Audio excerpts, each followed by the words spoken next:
Namaskar, good morning, good day, all my world, all my friends around the world. This is 16th June 2020, speaking from Bharat, India, regarding general issues and management, contracts management.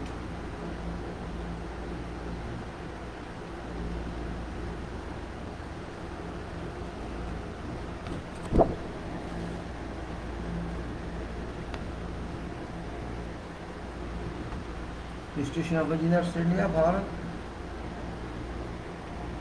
statutory body issuing certifications like Chartered Engineer India, Professional Engineer India, and qualifying people issuing compulsory certificates, regarding that. So, dear friends, back to you. Another day, COVID efficiency. As I used to say, world teacher is working in name of COVID-19, SARS-2 COVID-19, so-called short-term corona, has become world changer. We can say, we used to say that engineers change world, engineers change agent, engineers change everything. Engineers work as change agents. This was usual statement, because engineers change physically, way of style of living. Engineers change forests to cities. Engineers change bare lands to industries. Engineers change lives in every respect. That's what meaning of engineer is. Means to do something where there is nothing is called engineering. Where there is nothing available, engineer has to use materials, resources provided by nature to something useful. That is what is engineering about. Engineer does nothing of himself but collects materials, understands them, thinks of that, what property of material is, what theory can be applied onto that, and drive theories or drive formulas. This is all engineering. Means to drive everything, to think of formula, to reach certain useful theorems or thesis or empirical arrangements. And this works for years together, decades together, centuries together. And then something comes out of that which moves, which works for many decades and centuries to come. Whatever formulas are derived forever. You cannot change them because there is some change in air temperature. You cannot change formula. Formula moves on. There can be variations. There can be, you can say adjustments on that. Certain coefficients are applied. That's what engineering. So engineers are required, or engineers are supposed to be agents of change. Change means every change. But they are not all in all. They can't be. No one is all in all. They also learn from nature. They use natural products. Otherwise they can't do anything. No engineer can do anything if natural resources or so-called sources are not available. Identification of these sources, their property understanding, their compositions understanding, what way they can be used with other materials is actually you can say process of engineering. Engineering doesn't mean you have a certificate or engineer. You have to understand, you have to apply mind. Application of mind is engineering. Total application of mind is engineering. It's not simply read books and become engineer. No, you cannot become engineer by reading books or by just understanding. If somebody teaches you, you cannot become engineer. Yes, you have to learn, that's true. Somebody will teach you something, but it is you to understand that. To what level you understand? If you can understand that thoroughly, then you can extend that, you can expand that book even. Because nothing terminates you can extend everything. There is no end of thinking. There is no end of process of, you can say, process of analysis. There is no end to nature. Similarly, there is no end. I think there is no signals. I don't know how it's saying 0000 Bps, and audio is also 0. I don't know reason for that. But it's coming like that. I don't know whether this will repeat, this portion will record it. Now it's 964.8. So it's okay. Now it works. Well, but I do, it's not in my hands. It's big because I think due to transmission of air or something. I don't know reason. I'm not scientist of this. Well, I was talking what engineer should do. Engineer itself means he has to think. Engineer is trained for purpose of thinking. Engineer is trained to understand what world is. Engineer is trained to use materials. Engineer is trained to utilize human resources. Engineer is used to understand machines, equipment, and use them. And ultimately, engineer is taught to do everything that's required to do based on those principles which engineer understands. This means engineer is not produced in university. Engineer can't be produced in colleges. Engineers can't be produced in schools. This means engineers are produced by virtue of application of engineering. If you can do something, you are engineer, otherwise you are not engineer. Your degrees can't claim you are engineers, all over the world can't claim. Not only in this country, everywhere. Until you do job of what you learned, you cannot understand what you learned. Example is simple. When we learn draw excavation plan, first we have to draw excavation plan. Yes, that's a plan. There are so many plans drawn. So we can say, okay, you have to excavate this area for this foundation. You make an excavation plan. We say that. What do? You draw lines around that foundations, keeping in view certain working areas, and then say, we have to excavate this much. With straight lines, you say, this is where to excavate. But when you excavate, that line doesn't remain straight. It goes this way, haphazardly, this way. Somewhere it's inclined, somewhere it's this way, somewhere it goes cut like that. But it goes, while on paper, it is a straight line. This is difference. You can't do straight line as you did on paper. This means whatever you did in theory, you cannot do in practical. But result will be practically same. When you excavate something, what does it mean? You are starting something. Solid, to do that, foundation you are starting. Excavation is first physical activity.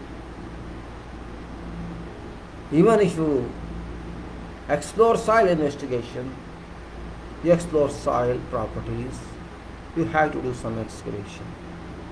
That point you keep in mind. Whatever is done on papers and whatever is done in mind, because mind is ruled by sight, and sight, mind rules, both are there. You cannot control sight millimeter by millimeter, but mind says you have to control. There is a difference here. What we do, end result should be what we want. That's important.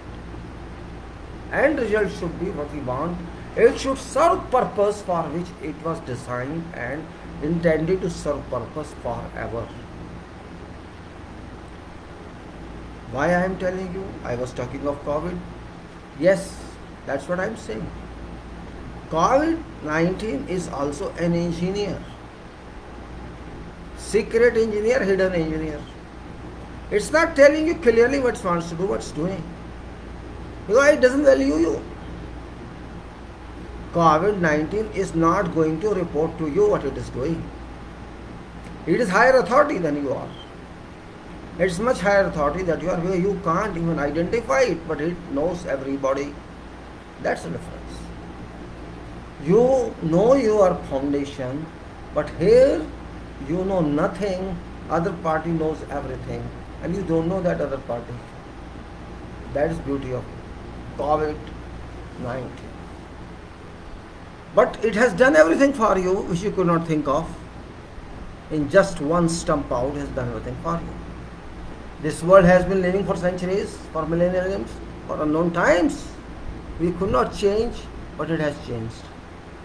Just understand this philosophy. We could not change since we were born, our society, its working style, its living style, its existing style, its mind, its set. We could not change. But COVID-19 has in just one step changed everything. Without even telling you, you have to follow it. It didn't instruct you, but you are self-instructing because of God. Impact of God. So what do you call it? It is your friend or your enemy, you have to decide. I don't consider it my enemy as far as it changes society for good. I know human is very weak. Human is very weak. That's why it is human. We all depend on earth resources. Earth resources everybody is using. All countries are using earth resources, and then they are saying we are rich. We have this money with us, we have wealth with us. You have wealth with you, but from where did you get this wealth? This point they forget, this question they don't answer. It's my wealth, it's my economy, it's my plan up to 2030 and 2014. I have to do this and I have to do that. I have to raise standards of living and I have to raise standards of education, I have to raise standards of science and that. Yes, you are going to do that, but no resources belong to you. No resources. You have been gifted this resource for all citizens of the world, but you think this is your resource. That is what problem lies in. Even during this attack by COVID-19, unknown power COVID-19, which I think you are not going to know it soon, it's such a dynamic power. It doesn't work from one place. It works from all corners, all curve points. I cannot say corner because there is no corner. All curve coordinates it's working from. All curve coordinates on map of world in all countries, if you say, it has occupied its bases much more than the American bases in many countries, much more than other countries' bases in many countries. And it used no weapons, it's not even visible, but it is working. It's not killing my machines and your machines, it's killing permanent machine, first machine of universe, that is human being. It's impacting upon human beings. What a great strength, was a great design it is brought with it. Is it not a wonderful design? Should you not appreciate it? You should appreciate it. That it's not attacking material of its own. It's attacking that material which can be reduced to 5 elements and then brought again to new lives. So it's not going to lose anything because science itself says energy cannot be destructed, energy can be destroyed. So my dear friends, COVID is your friend or it's your enemy, you decide yourself. You are living in false pride. All were living in false pride. I want to have wealth. I want to have good health. I want to have treatment in the US. I want to have treatment in China. I want this and I want that. Everybody wants something. Everybody.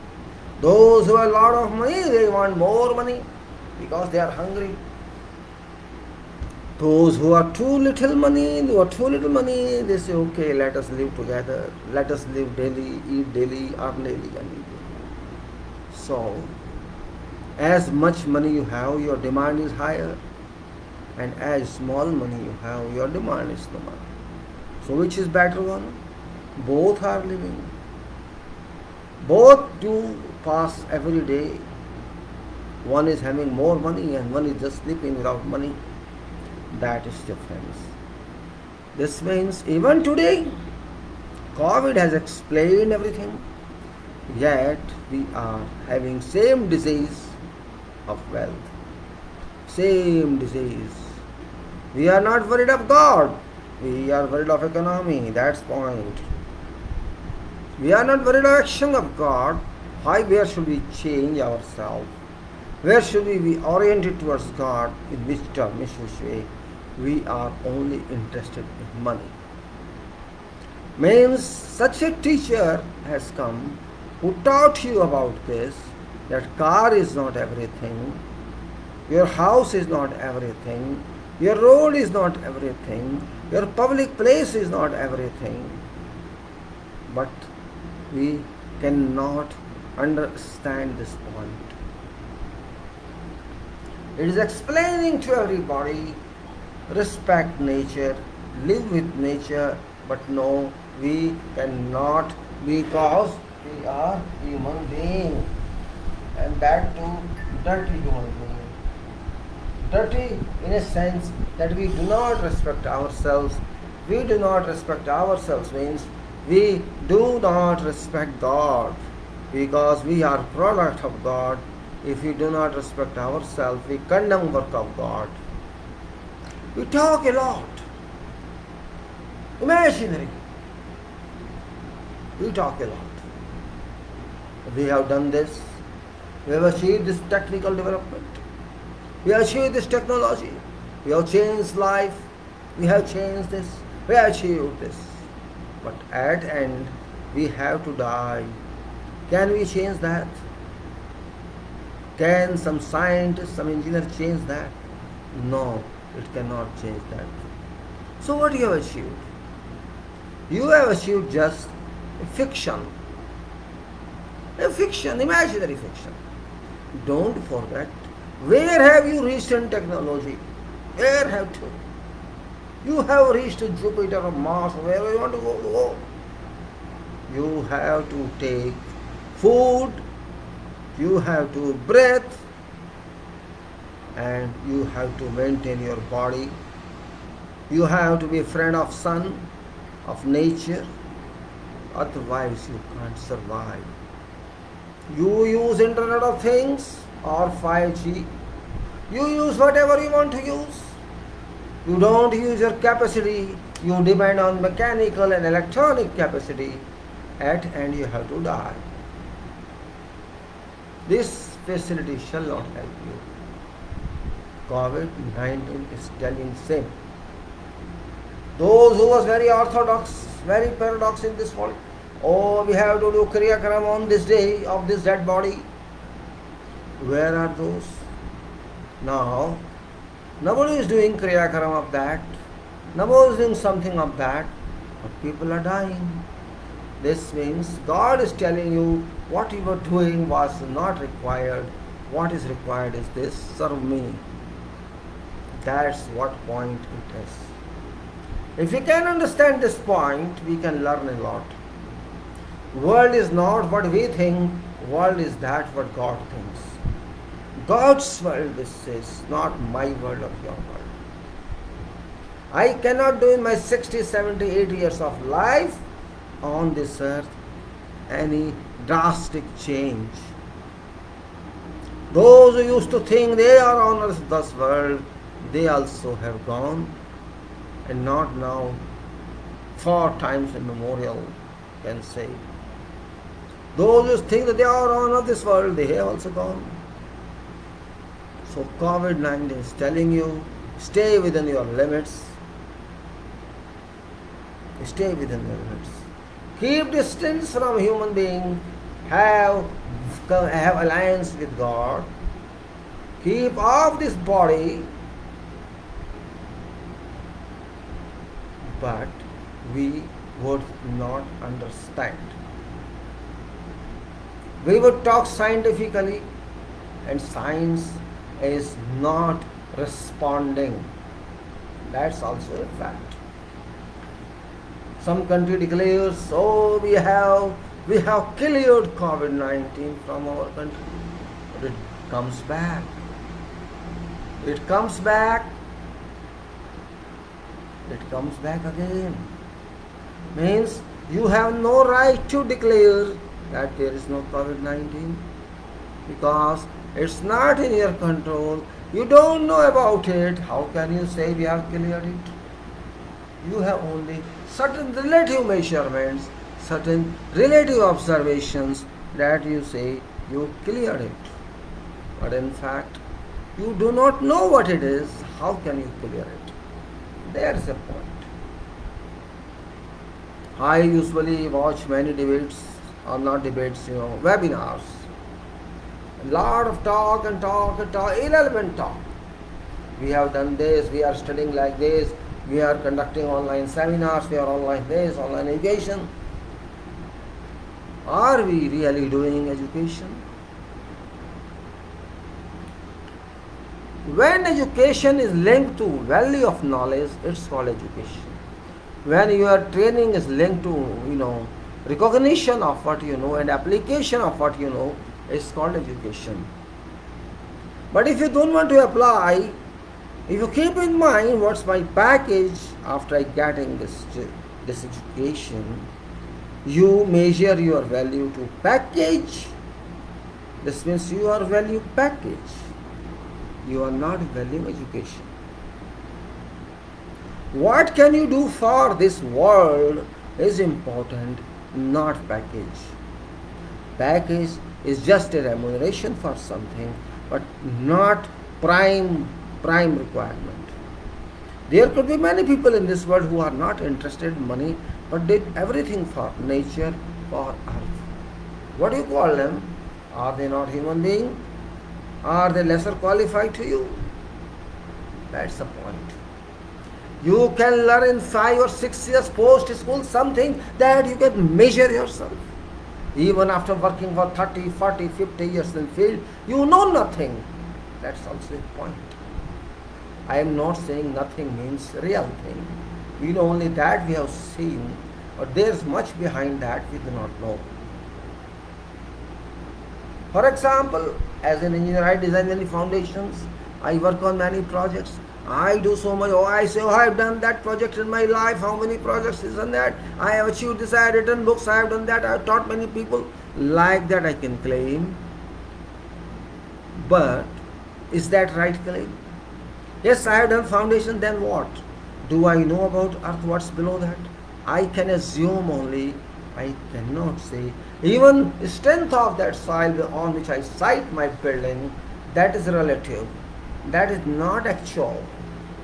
Because nothing is basics in ourselves. We cannot know some relation exists to other relations. That relation exists to some other relation. So it's only indicative knowledge we have. We should first understand what we are. Just understand what God did with everybody. Everybody is the same design. There is no different composition in body. All humans around the world are of same design. Same design, no difference. But this point we cannot understand. Men design, women design, all are uniform.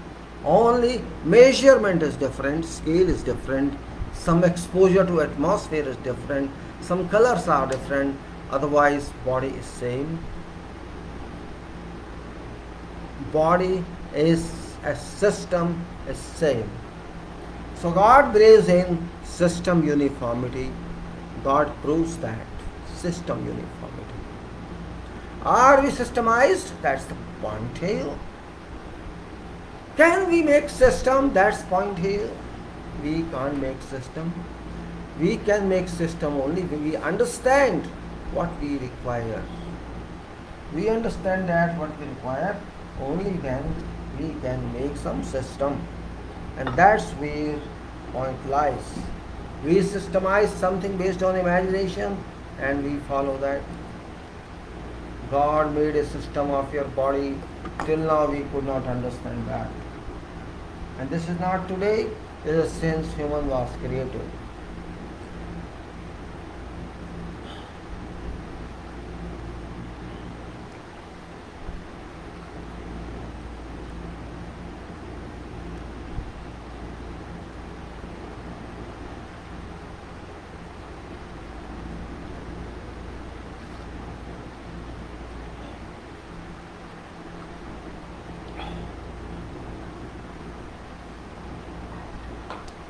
Little thirst. Okay, I have no problem for that. I am trying to tell you, life is changing, world is changing, but world is same. World is changing means world people are changing, systems are changing, temporary system, not permanent system. Permanent systems are still there. Solar system is permanent, it's there. Earth is permanent, it's there. Every natural existence, natural system exists and shall work as it is. What is changing? Human system is also not changing. It's there. Some you can say relations are changing. Means we stopped now shaking hands, okay. We are distancing from each other, okay. We are not continuously happy, we are not happy to talk continuously with voice, okay. Means we are distancing from each other. What does it mean? It means there we assume or presume that if we keep this way, you will remain safe. So this is safety factor. You can say this is a kind of job analysis, hazard analysis, that if you do not do, there shall be hazards. It comes to you as a, so safety factors are the safety distance, social distance, protection by mask and protection by glasses and protection of food habits, or whatever way we can say what life we should use. It may be temporary, it may be for a couple of years, or it may be forever, nobody knows. That's a fact. When we understand this fact, we should understand all facts. You consider that you are a student now, all world people are a student. There is a teacher which is not coming in full exposure to you, but it's telling you, go it. Corruption, bad society, sexual action, and monetary hunger, money hunger, are being killed, are being deteriorated. Money, God says, is not everything. If you preserve God, if you preserve earth, if you preserve resources, just like God preserves your body, why don't you preserve God, body? This body is not mine. This is given to me as gift by my Godfather, and this body I have been using since I was born. And this body is perfect one, because since then it has been working. Of course, they are having some sicknesses during lifetime. That is abnormality of body, but it doesn't cease. It goes on moving and moving and moving till it expires. This means we are worked upon by some power which is called superpower or God power. And if you understand God power, you may explain, you may ask, where is God, what is God? These are old stories, forget that. There is no need of explanation. I don't consider an explanation for that, scientific explanation. We are here and that's enough for that. We are here. Why you explain all that? If we are here, God is here, simple. It's proved. If somebody comes to this earth through womb, can somebody explain how it works? Nobody can explain. Yes, medically they will explain, but spiritually they can't explain. They would explain body is built like this by this chemical process, by this in this body, and by combination of men and women. That they explain that way, but they really don't know what it is. Similarly, they don't know when body dies what happens to body. I mean, what happens to that person who was within this body? Body goes, soul goes, but they won't accept soul. So it doesn't matter whether or not they accept, fact remains fact. And fact is that this is production of God, and when it's the production of God, means God must be there. Only point is we don't know where it is and where, what it is doing. Or what it is doing is sin. Problem is, we remember God when we are in problems, in general. Nobody remembers God when one feels happy. Oh, my life is settled, I'm enjoying this and that.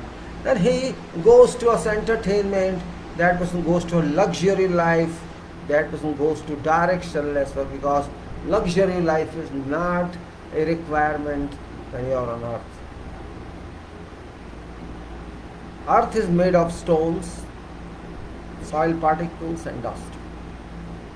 Whatever soil it is there. It's made of solid water, air. This means there is no luxury. It contains sea body, water body, it's having air.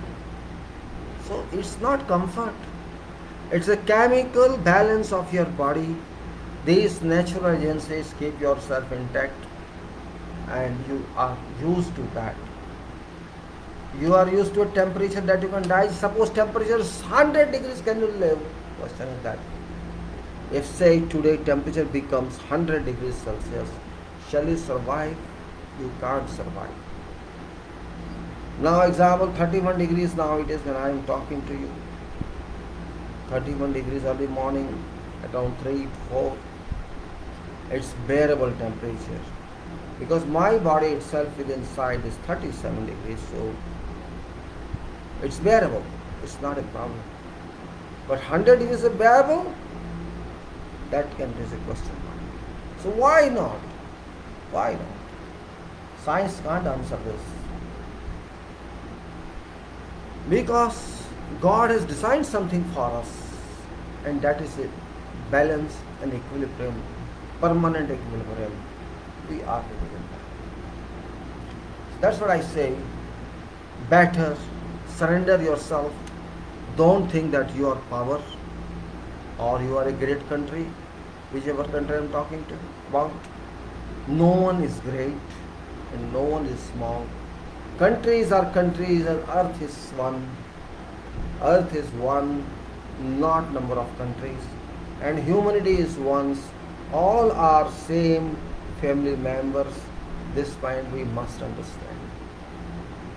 If we have all this in mind and we start thinking honestly speaking, we shall become part of God.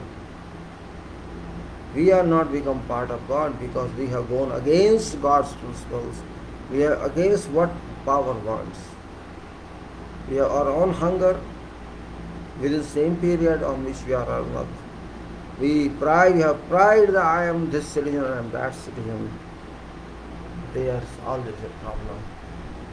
Every country is hollow vessel nowadays. Hollow vessel, what I say, hollow vessel, which vessel is empty, there is nothing in that. And world is proving that. Those superpowers are no more superpowers. Those super intelligent countries are no more super intelligent countries. All have shown they are hollow. No one is full. So we have to think that lakhs and lakhs of lives have gone. And millions and millions and millions of people have been impacted by corona. Right or wrong? This means this teacher is telling everybody, come to point or be ready to end yourself. What to say? Is there somewhere else to answer this? There is no other way to answer that. We have to stay like this. I will only say to everybody again and again, take measures to protect yourself and accept changes in life. Accept changes in life. Accept nature, respect nature. You have luxury, but don't exclusively depend on luxury, because luxury cannot be forever. This point, if you understand as soon as possible, it's better for everybody.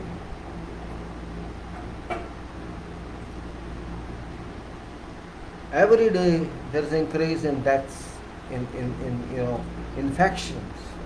It's moving from country to country and point to point. So we cannot say that that problem is over or shall be over soon.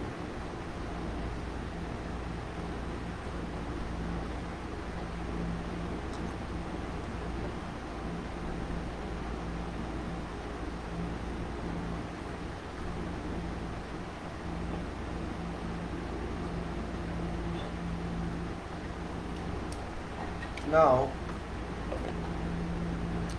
coming to management. Management in construction, management in life, or you can say management applies everywhere in life. That's the fact of life. You cannot go management free. Even if there is no management, you have to make management. You have to think for management, otherwise you can miss a lot. Management, we should say organization actually.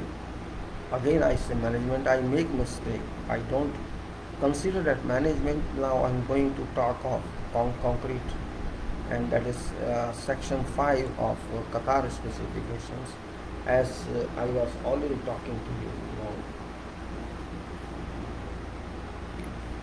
When we say organization or so-called management, you think it is so easy to determine about that?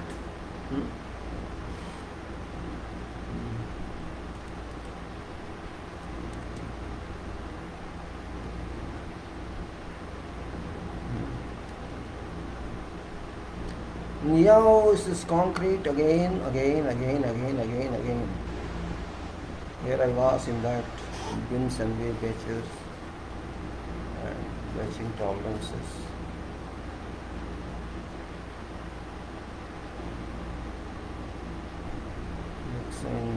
Mixing. Ready mix concrete we have gone through. Concrete plant inspection check we have done.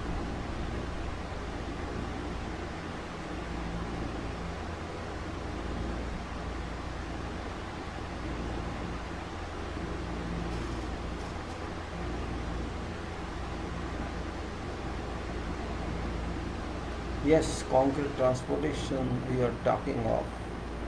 Concrete transportation and placing of concrete, that we are talking of.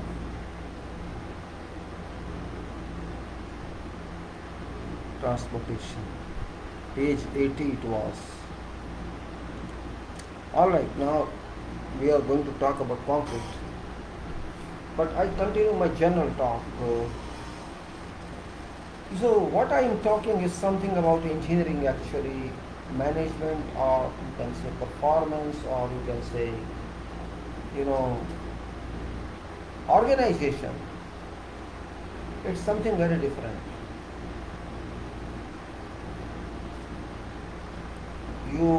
I don't know what you think about that. But when we say that we have to do something, not in ordinary life, in professional life, that must be based on facts. That must be based on facts and Facts are facts. One cannot say that no, it's not facts. Facts are to be regarded. Facts, facts means profession. It's not imagination. It's not, we can say, like hypo world. It's a world where money is involved. It's a world where material is involved. Material means natural material, not machine produced material. It's a world where our energies are involved in form of human resources. It's a world where our equipment or machines are involved. It's a world where our mental capacity is involved. It's a world where risk is involved. And it's a world where I think humanity is involved. So you are involving every factor of life. Because when humanity is involved means whole public is involved. Yes, you may be using some poor section who work with their hands or who use their body energies to work for you in production or in manufacturing, all that. So that's very different equation here. You cannot simply say that this is engineering that's doing there. It's society that's working there. Because without their work, we are nowhere. Yes, I am saying here, I use my mind. Okay, I use my mind. I can use my mind only to some limits. After that, I have to leave it to someone else. I have to leave it to someone else to use that mind in relation to my mind. And that person may instruct someone else to do it on his behalf, because I am not available everywhere. It's not possible. This means there is a working chain, you can say, not supply chain, working chain. Just like you say supply chain management and that management, there is a chain, that's okay. But this chain is very different. This chain says that you have to do something positive, something constructive. Natural resource, this is material, you have to use it in some specified standard way so that this material is used rightly for permanent one. So if we have to do that, we have to use mechanical resources, human resources and various other resources rightly fittable on jobs. So you may not be clear about what I am talking, but these resources together come to a point where they amalgamate into certain useful product. So what we are talking here is product is concrete. Concrete is not simply a mixture, no, that is phase of it, that is physique of it. But this comprises how much, this is supported by how many factors, you see yourself. It is supported by rocks, it is supported by dust, it is supported by chemicals, it is supported by water, it is supported by humidity, it is supported by machines, it is supported by everything. The name of it, find that. What does it mean? It means you have to organize each and every supposition, each and every inclusion. So we say this concrete is for permanent inclusion. But it's not concrete alone. There are ingredients, which we call ingredients in concrete, that are going to be permanently involved. And these ingredients are important. Ingredients we call them because they are there permanently inbuilt. These are not going to serve just for 1 minute or 1 hour or 1 day, but for many decades and many decades. In some cases maybe centuries, which our own ancient structures, our archives indicate. So this means it's completely physical organization which we are going to do. And this organization means, in this case, every ingredient is expensive. Every ingredient is costly. Right or wrong? Every ingredient costs money.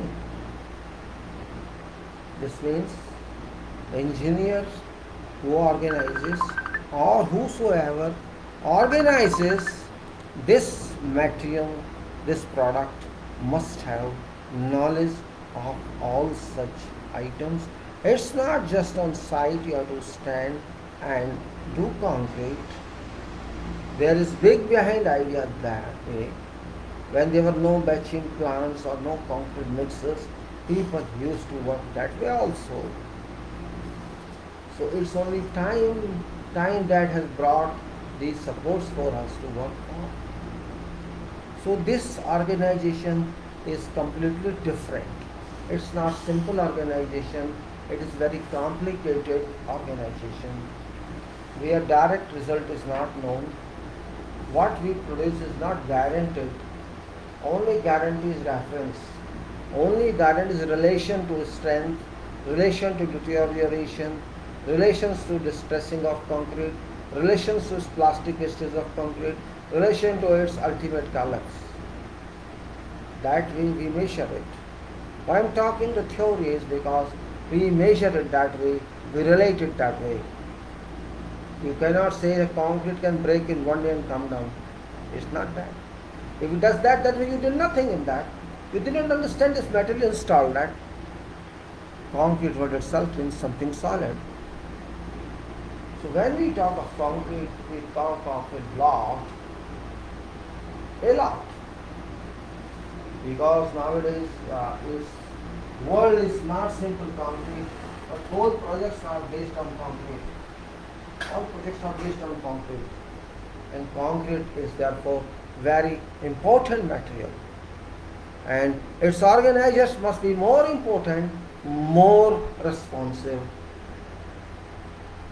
But if those do not understand any response, those who say will do it, they can't explain to you what they are going to do. They are just say, okay, we'll mix up and lay it. Mixing up and laying is just a mechanized process. Behind that is a lot of work that concrete requires. As we talked of various tests, various codes in this. That's the beauty of concrete, and such a beauty that it involves itself everywhere, from cremation ground to palaces, to every palace. When a child is born in some home, that home or room has some concrete, has some bricks.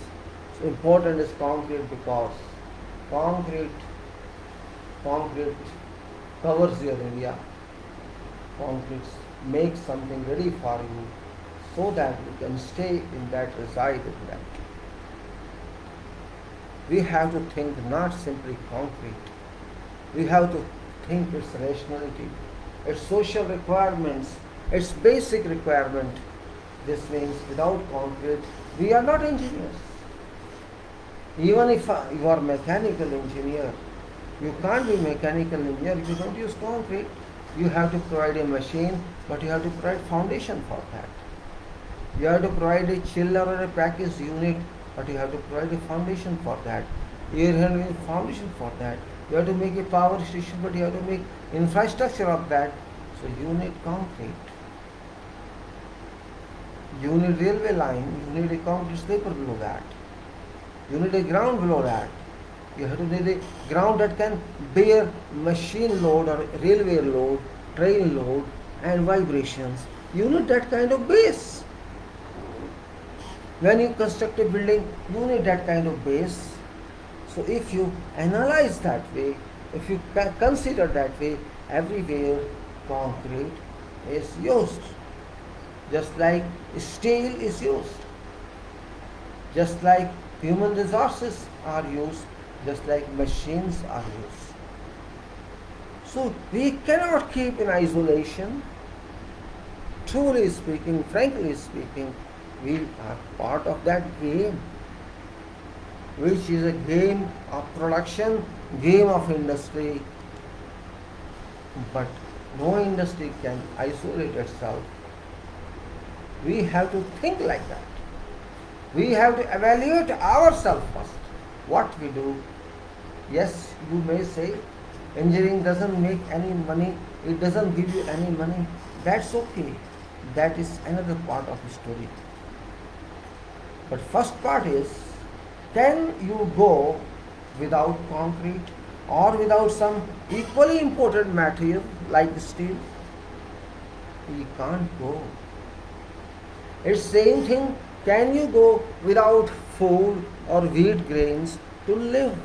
Can you go without rice or without food? You can't. You have to take something in whatever part of this world you live.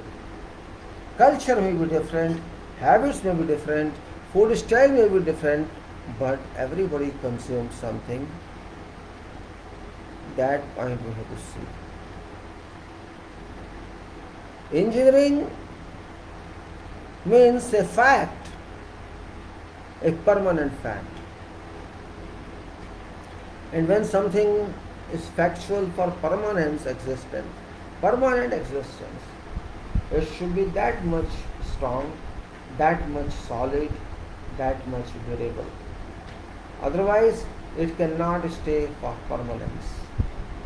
If you want to see concrete should stay for 50 years, 60 years, 100 years, then you should have that level of quality on that. You cannot say this concrete is going to use for 10 years or 5 years and I throw this. You can't say that. Because you cannot throw natural material unused. You cannot say, oh, this time so I am taking this out and throwing it to the sea or scrap or garbage. You cannot say that. This is a very important point. And that's why I say to engineers, don't underestimate yourself. You may not be a good administrator, but you have to be. You may not be a good technical person, but you have to be. You may not be a very good writer, but you have to be. You may not be a very good designer, but you have to be. You have to be. Because in engineering, all subjects are to be studied and understood. There are options, of course. These options are for just to leave something and know something else, only for purpose of passing. But once you pass, you can study anything.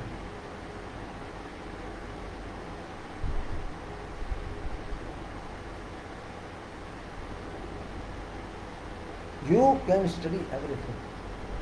So do not limit yourself to degrees or diplomas or this and that, because that is not education, that is just a certification, and certification is something else. So my point is little different. It's not to confuse you, it's to open your mind. That is very important. If your mind is open, you can understand what is life. It is education that opens your mind. It's not your degree. Degree is a measurement that you have passed that, nothing else. It is not doctorate or mastery that gives you knowledge. It is yourself, how much knowledge you can acquire.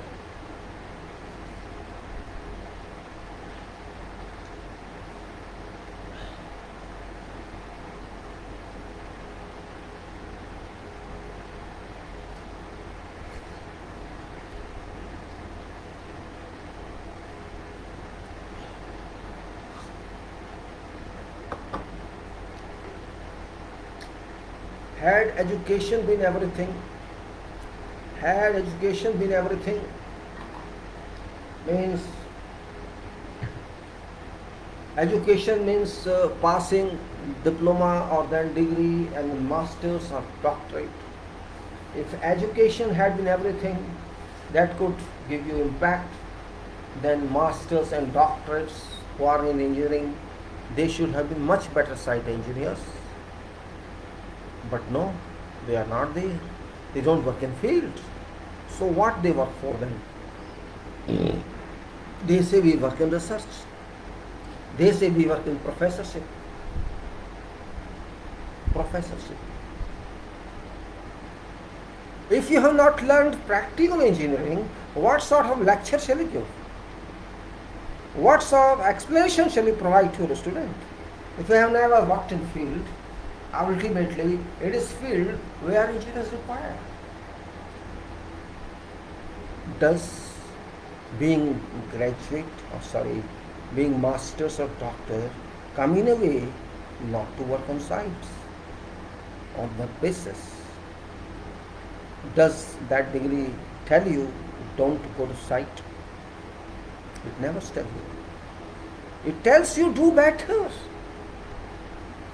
You do in designs, you do in research, or you do in teaching. But what about site? Is it not a question to understand? It's not a question to respond. Why do you keep off sites to work for? Oh no, this is not my job. This is inferior job. My job is in research. My job is in professor, teacher. Which job and whose job? If you are a great qualified person, you have to do great. You can change entire environment of profession. But no, it's not happening. Means they defined themselves, they have taken such a propriety. Oh, I am a design engineer, I am a professor. Means like proprietary standards they have adopted. Oh, you go to site. Site people are not intelligent. I have heard all that. We people use mind. We are in office and in site. Laymen or lay people work. Means according to them, site people are lay people, lay human resources. And this does not tell about engineering. They tell they are laymen or no laymen. Engineering has gone to cremation ground. For sure. It has gone there. Because we have pushed it that way. While real field is front. If you want to research, you can do on front. And of course they could, but not for work, for research only. And they can't do anything there because research can't be done there. You can improve operations, you can improve activities, you can improve methods, you can teach people what to do, what not to do. For that, you should have knowledge. You should have practice of working in field. This is my definition of engineering. I won't say, of course, I'm not doctor, I'm not master as well. But I have seen my field, my life, that if your product is not to mark, there is no value of that.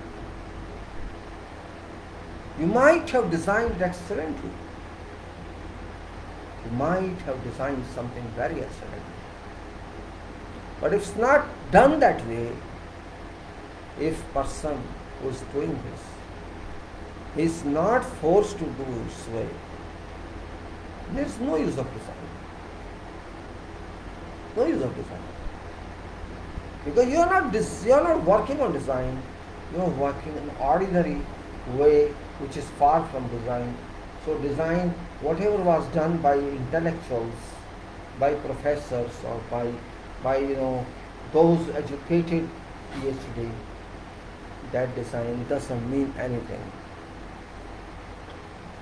Engineering cannot be permanently answered on papers. No. Yes, phase-wise it can be answered on papers, but its ultimate answer is site, location where that permanent work is to stay. It's not simply education of engineering, it's entirety of engineering. I am saying entirety. because field education is more important than university education. I have seen some people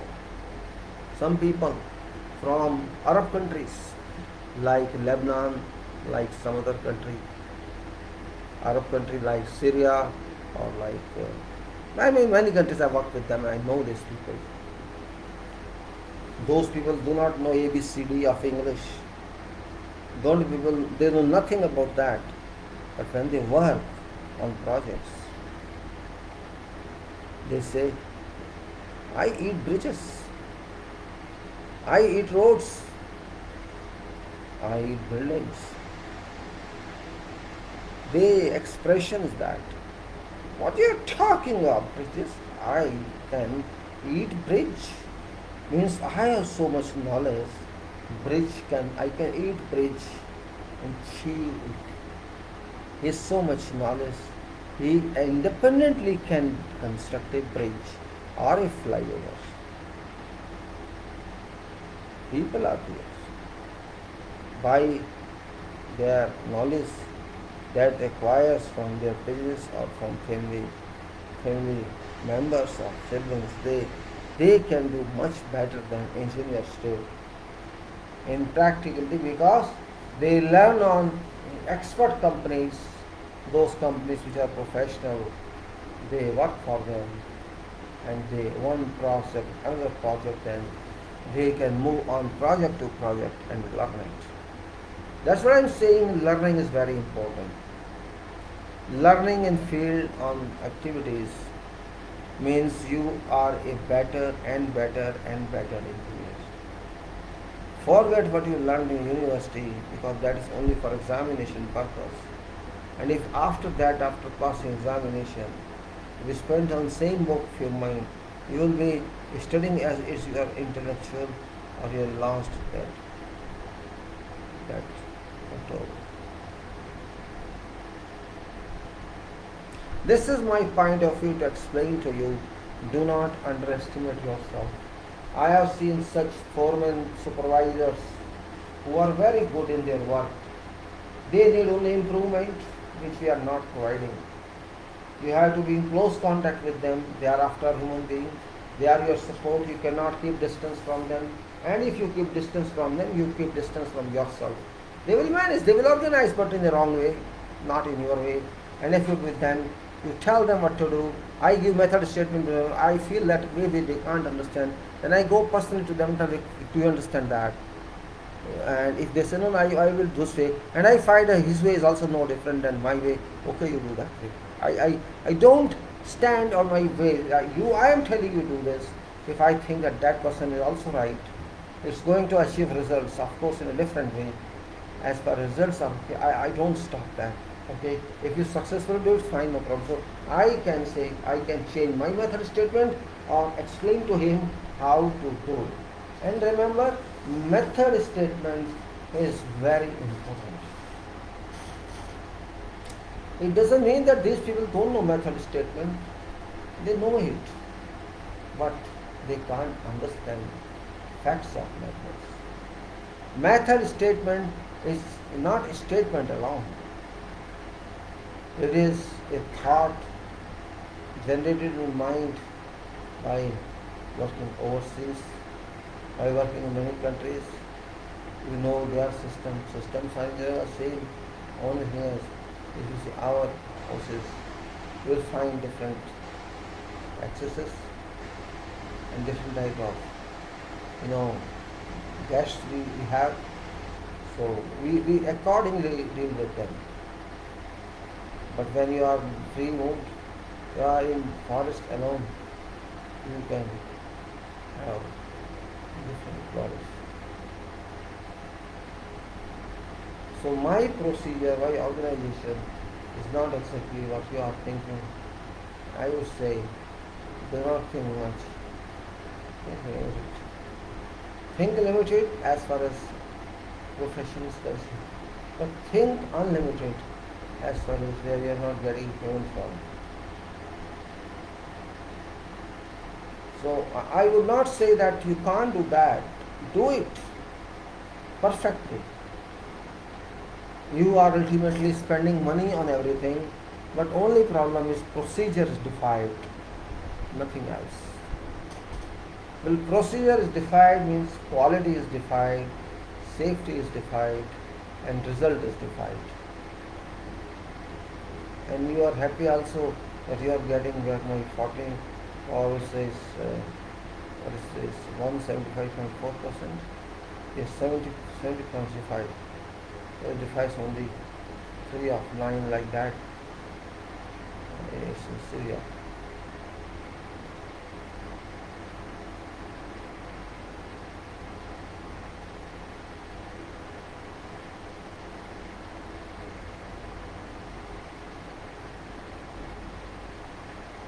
Okay, now no more further explanations.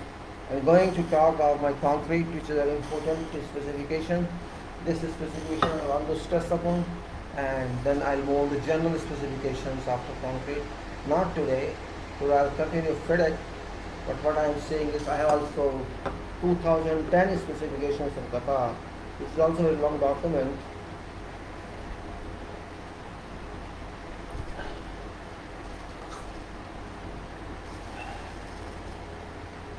Just 1 hour, I'm feeling very thirsty.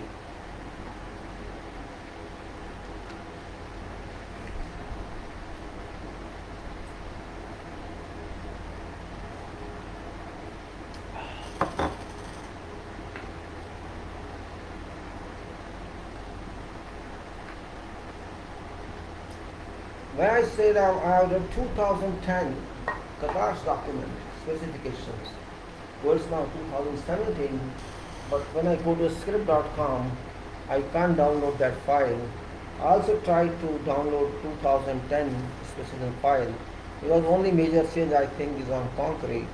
Other items are not expected to be changed. While there are so many chapters, this section 5 of the task. Section 5 is important, so I'm giving you this 5 and section 1 as the new one, or whatever road section I have. Whatever I could get from this specifications, I'm going to share with you. And others I will take from Qatar 2010. It's also downloadable. If you can download Qatar 2010 from script.com, you may download. 5 is more than 3,000 pages, so you can download if you wish. It's up to you. I have this copy in my computer. I don't have any URL of that. You can get that. But I will talk of that in my coming interactions, sessions, because what I think my program is, of course I cannot say that this is definite, life is uncertain, and what I am talking to you about certainty and uncertainty, that's my very important point, because certainty is required in engineering, not uncertainty. Facts are required, facts are certain, not uncertain. And you can see chances cannot be taken. I got some information of leadership from someone who actually is confused in engineering leadership means it's not political leadership, it's not industrial leadership, it's leadership that can affect your life, that can affect the society. So you cannot take it just for assumptions means if you don't know something, you start and see what happens. You cannot go that way in engineering profession. Engineering profession is solid one. If you do not have clear concept, don't do it. Very simple. You cannot experiment because it's money involvement. Everybody cannot do experiments. If there's funding for research, that's fine. Otherwise, engineering is very expensive. Expensive in a way you have to spend your whole life money to make one house or some building for you. Everybody is not rich, means we cannot say you have $3-4 billion each person. We can't have that. So engineering is one part of life without which you cannot move. It's because of engineering that you can own a car, you can own a platform. It's because of engineering.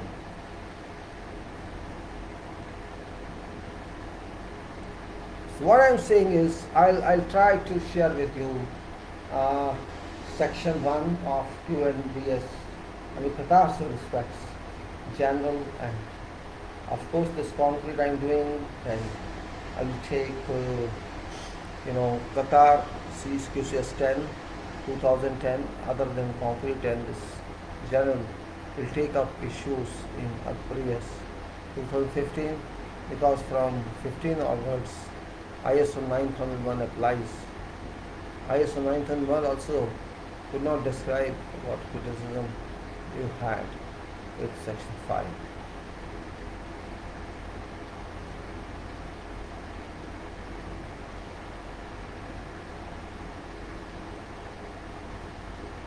So my point of view is that keep up, don't stay at education. Education is just a door. It just gives you entry sign. Whatever degree you have, I do not care. Whatever development of mind you have, mind should be strong in your knowledge. No, you can say, no money given, money given plantation.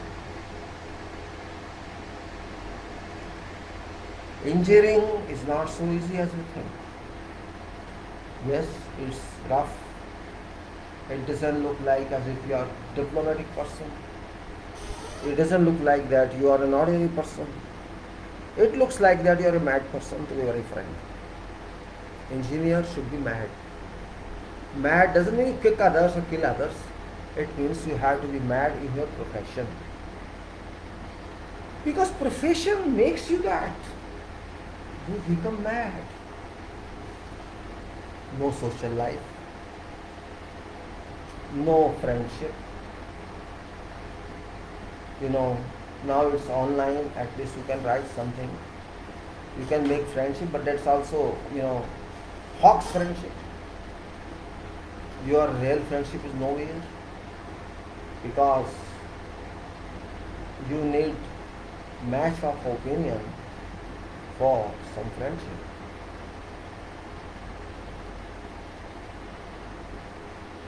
And if you can't hope that, my purpose is to explain to you what are eviction, what is eviction, what is fiction, what is determination, what is valuation. All are involved in.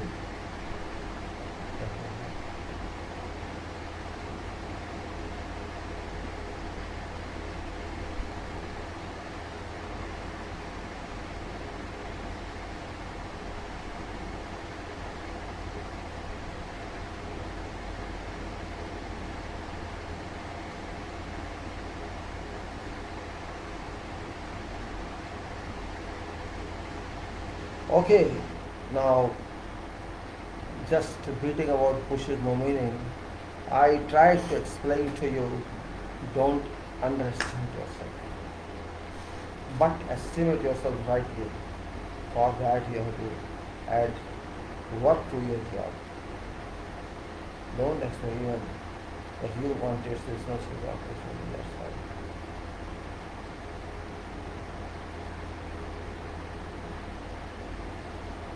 Concrete, now back to subject.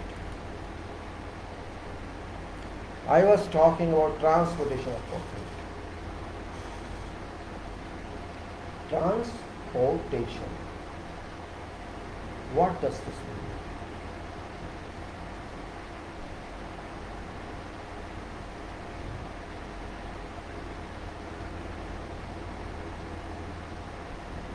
Why we transport concrete? What's the reason for that? Why don't we make on site itself? Avoid transportation. Yes, there are issues on that.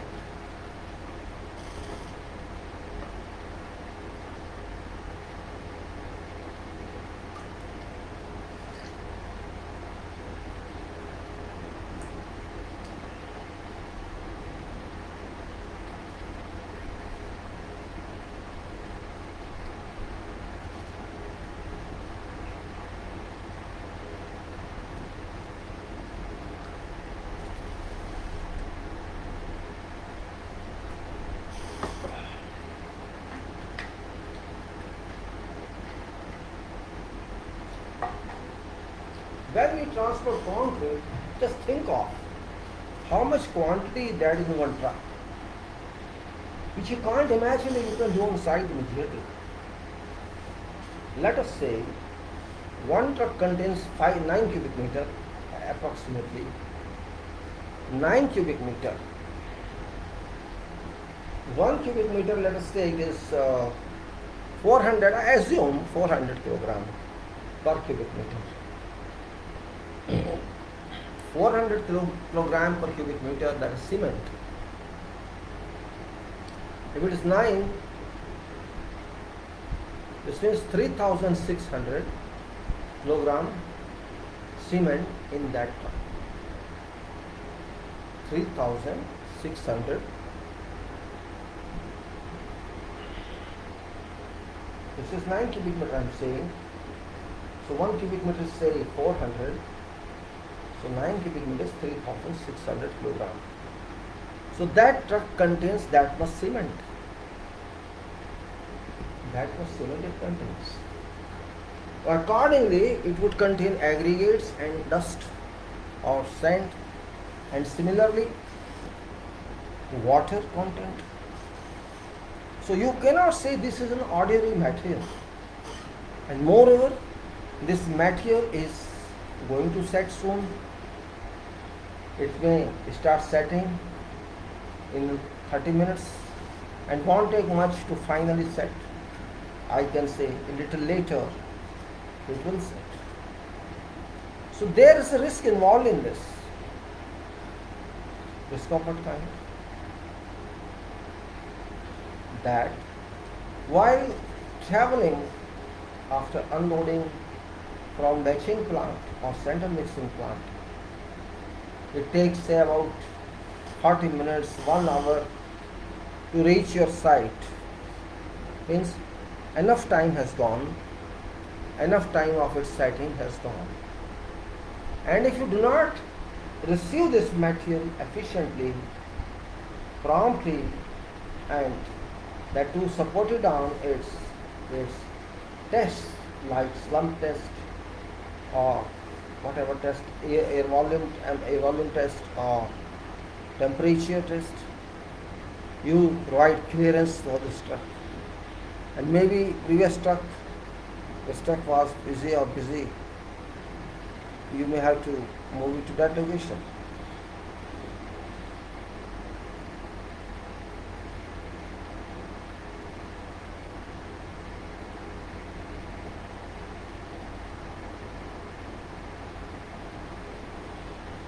If you do not empty that truck immediately and consume it, your material, where 3600 kilogram cement is involved, shall go waste. It won't be of any use if its time of setting starts. So you think, is it not a responsibility? You think it's regular or it's routine? Yes, it is routine. That's why you don't feel this. But it is routine only within limitations. If those limitations are crossed or overruled or bypassed, overtaken, if safety rules, location lies behind. Take care of that concrete as your kid and do not wait up to many hours to clear it. It shall be better for you. Otherwise, you have to throw that concrete unused without any result. That's why I'm saying transportation of concrete is very important. It's not brick, it's not block, it's not sand, it's not something else. It is a mixed material that can be used immediately. It's a material that must be used immediately, and that is property of invoice, or you can say RMC doc.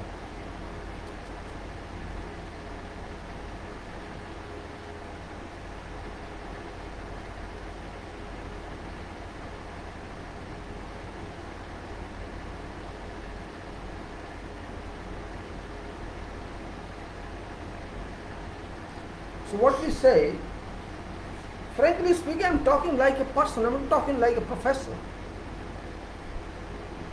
We should care about such material, and that with good understanding. Every person working with you or working with me and available on site where concrete is to be placed has understandable responsibility, must have that this material is expensive, this material is not going to wait forever, and therefore you have to respect it, receive it adequately, of course within quality compliance limitations.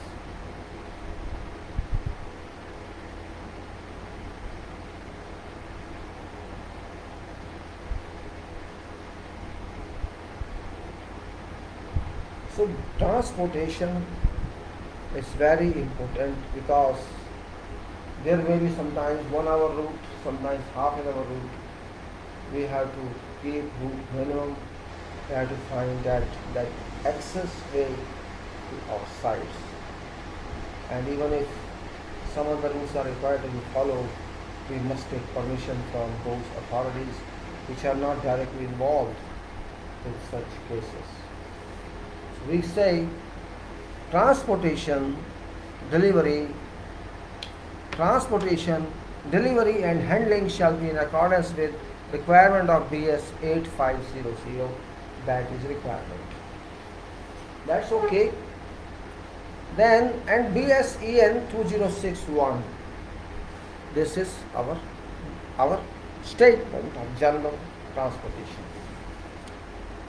Concrete shall be conveyed from mixer to its place into works as rapidly as possible by method which will prevent segregation or drying out and ensure that concrete is of required workability at point and time of placing. Now there are two or three terms here. Conveyed from mixer to its place and works as rapidly as possible, means without wasting any time. By methods which will prevent segregation. Segregation. What is segregation? Do you know that? I think if you are technical, you should know that. If you are not technical, I explain to you. Segregation. We are using word here aggregate for a small concrete. This is, you can say, when we combine these rock particles, small particles with sand, dust or water and cement all together in 1 minute, and we have no source. Wait for the fire is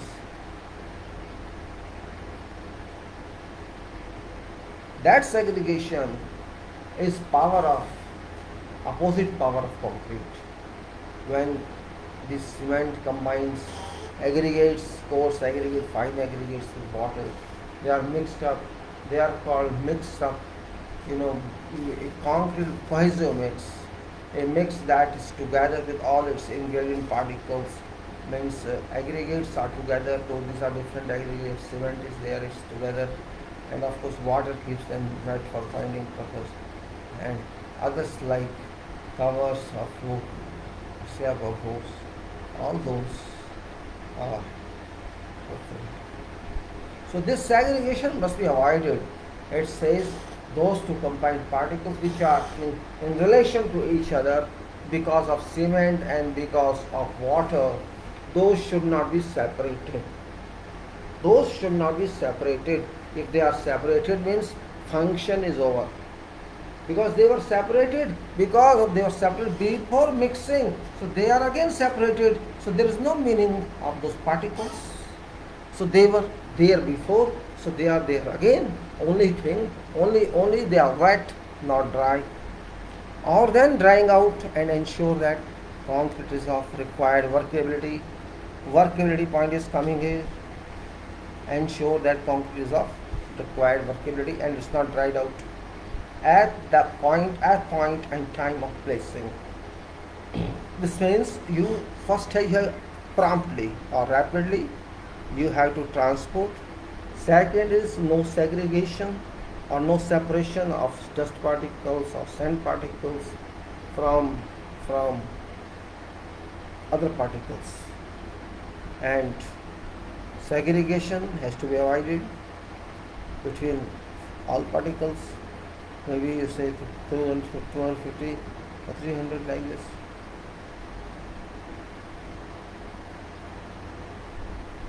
This point is very important from transportation point of view. How to transport it? Do not take it lightly. Truck has come and I'm ready. So next is workability. Yes, workability is also very important point. I said why we call it. It should be workable. What is workability? What work is doing? It's not going to do any work. It is not going to do any work until it is set. It's hardened. It's not going to do any work. So what does it mean then workable?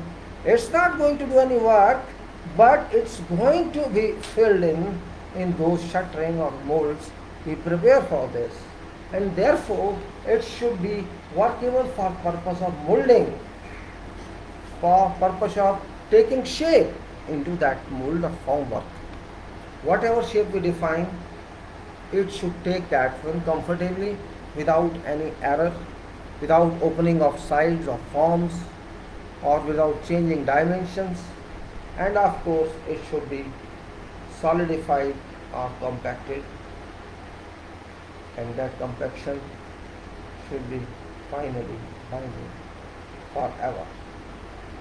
That is the point that we say it is workable. Means it's not so stiff that can't fill in that member, and it's also not very liquidified that all cement and water slurry go out. So that's a question of workability. It should suit mold and size and purpose for which this cement is done. After that is, should segregation occur? Should segregation occur in concrete?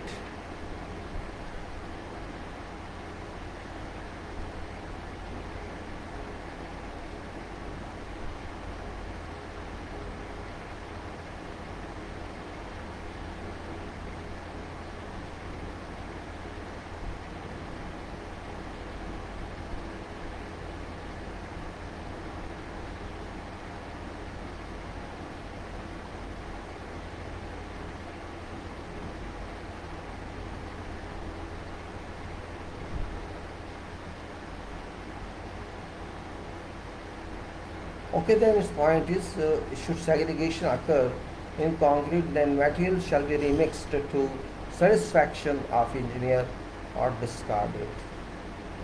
Furthermore, cause of segregation shall be determined and further occurrences prevented. Now, what says?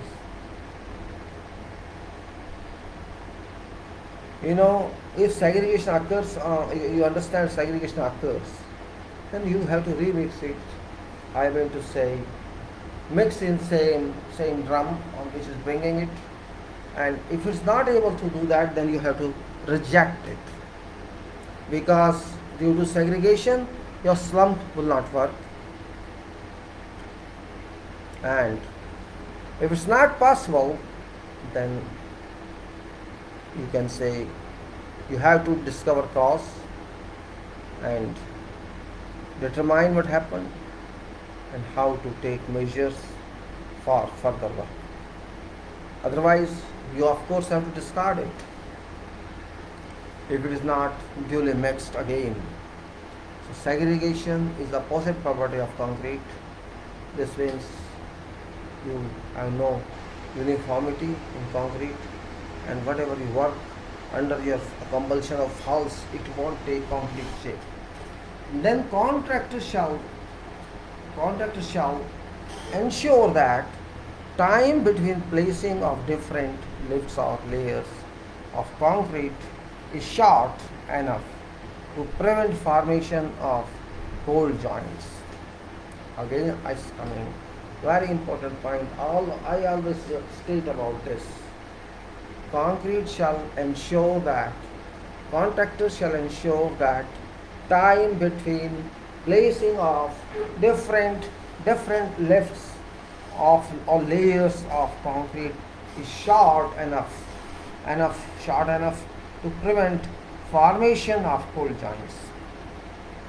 Contractor shall ensure that there is a backup plant that can be used in event of breakdown, and that adequate provision has been made for number of delivery trucks.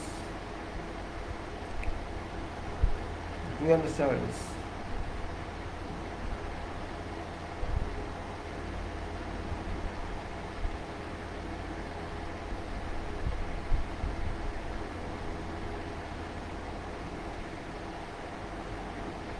What is saying now?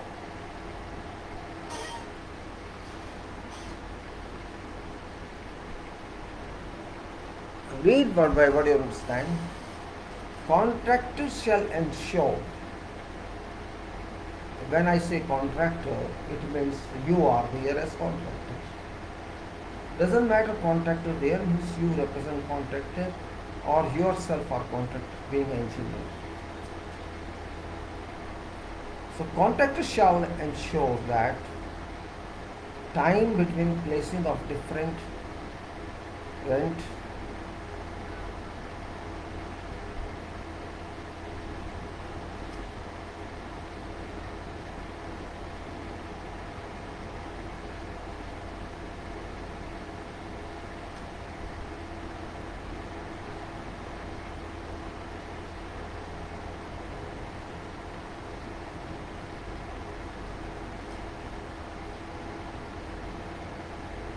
okay. So you have to make sure when you are casting lifts means layers, heights, and quantity of concrete is enough that you should come back to same layer again in a given time, so that you can lay concrete onto that layer when previous layer is green enough or hot enough, so that connection of your new concrete and that layer are never safe.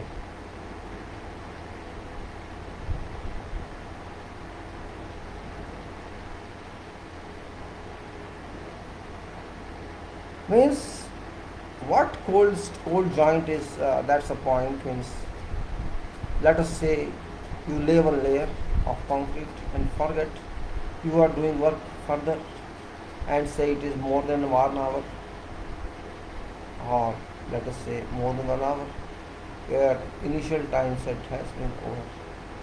If you mix up that low layer and glaze, you have no way that you can avoid cold joints. If you don't, so you can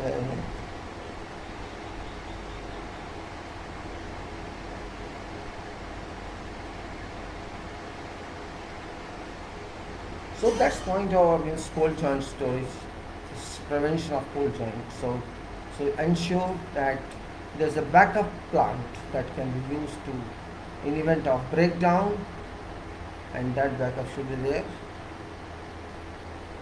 Ensure as then it is what I repeat this for you, so because you don't have probably you don't have a book here down there.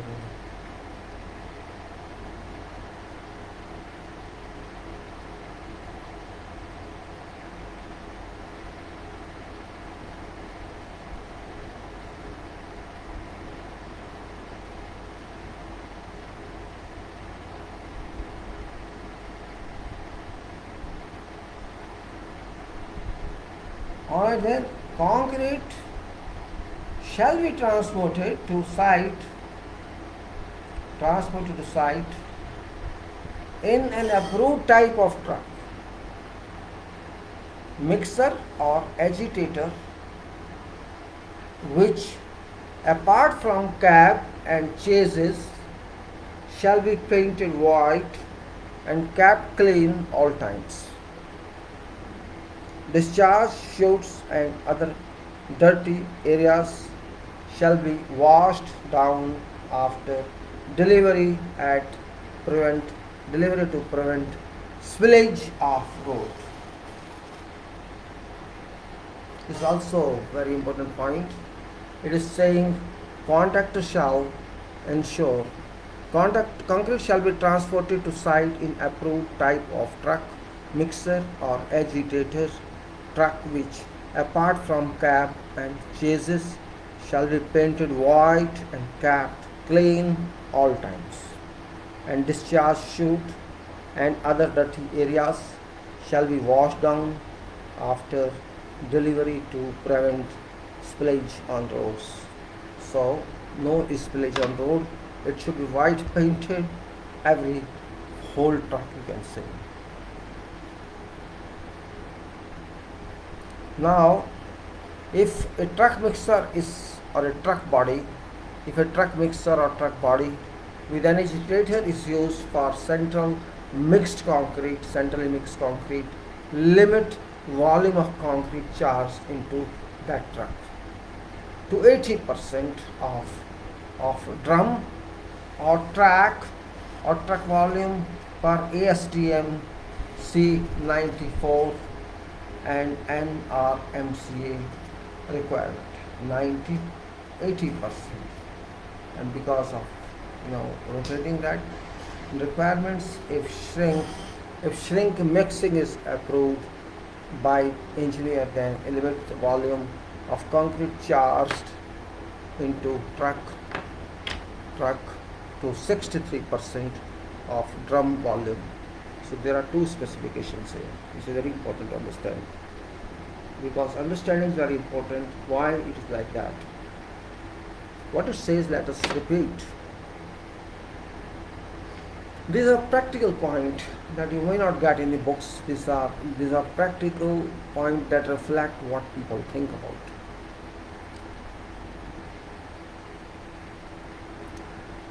If truck mixer, it says, if truck mixer or a truck body with an agitator is used for central mixing a concrete, limit of volume of concrete charged or loaded into truck is 80% of drum or truck.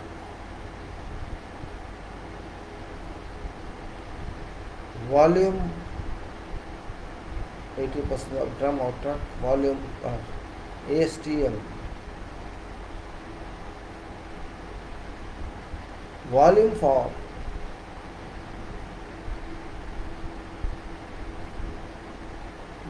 for charged material is 80% of drum or truck volumes per ASTM, that is testing material, ASTM C94 and NRMCA requirements. If shrink mixing is approved, approved by engineer, limit volume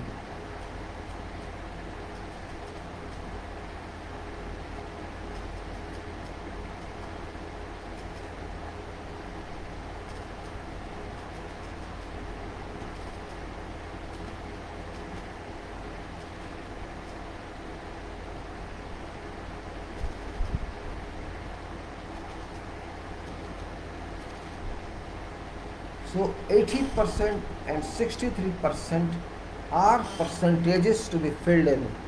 If shrink mixing is approved by engineer, limit value of concrete charged into truck is 63%. These are basics now. You understand these points very well.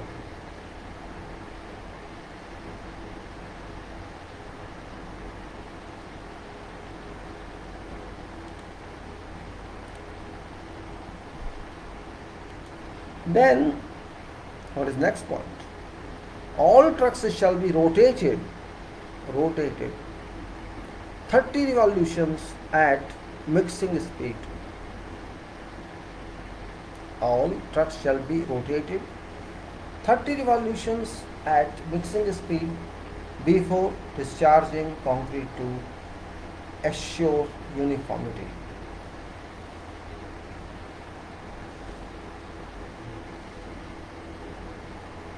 Inside of concrete mix,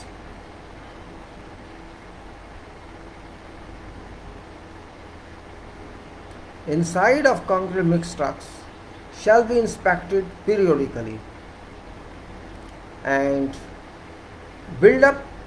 whatever build-up of concrete removed that may impair efficiency of mixing action.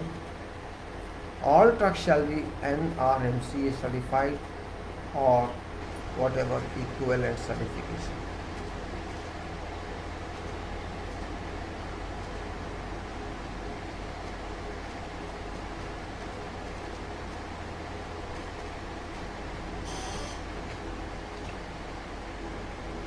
This is a good question.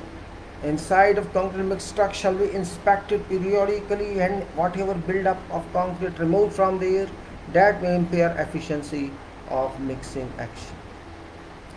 All trucks shall be NRMCA certified or whatever equivalent certification.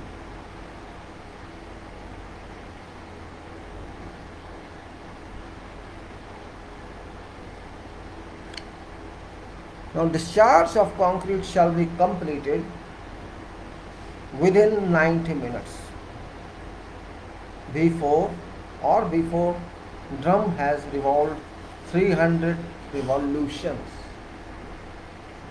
Their speed was 30, right?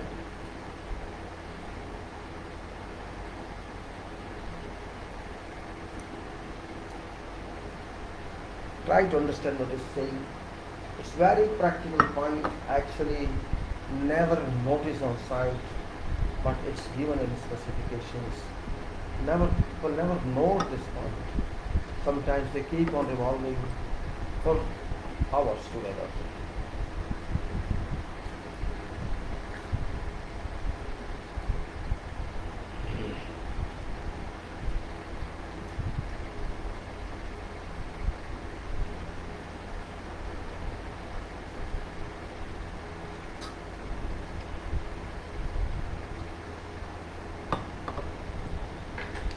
One side it said 30 revolutions and other side saying 300 revolutions. What relation is there? Now it's saying these limitations are permitted to be waived. Let us say discharge of concrete shall be completed within 90 minutes. 1.5 hours, or before drum has revolved 300 revolutions. 300 revolutions or 90 minutes.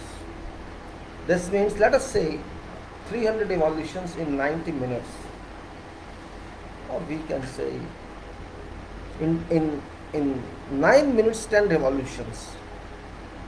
No, sorry, in 9 minutes 30 revolutions. 9 minutes 30 revolutions. 90 minutes 300 revolutions. In 9 minutes is 30 revolutions. So when we say 30 revolutions means 9 minutes. So 300 revolutions we can't count every revolution. So let's assume 90 minutes is 30 revolutions. So in 9 minutes 30 revolutions, and in 1 minute, so it's approximately 1, let us say less than 1 or more than 1. Now whichever comes first. Now after introduction of mixing water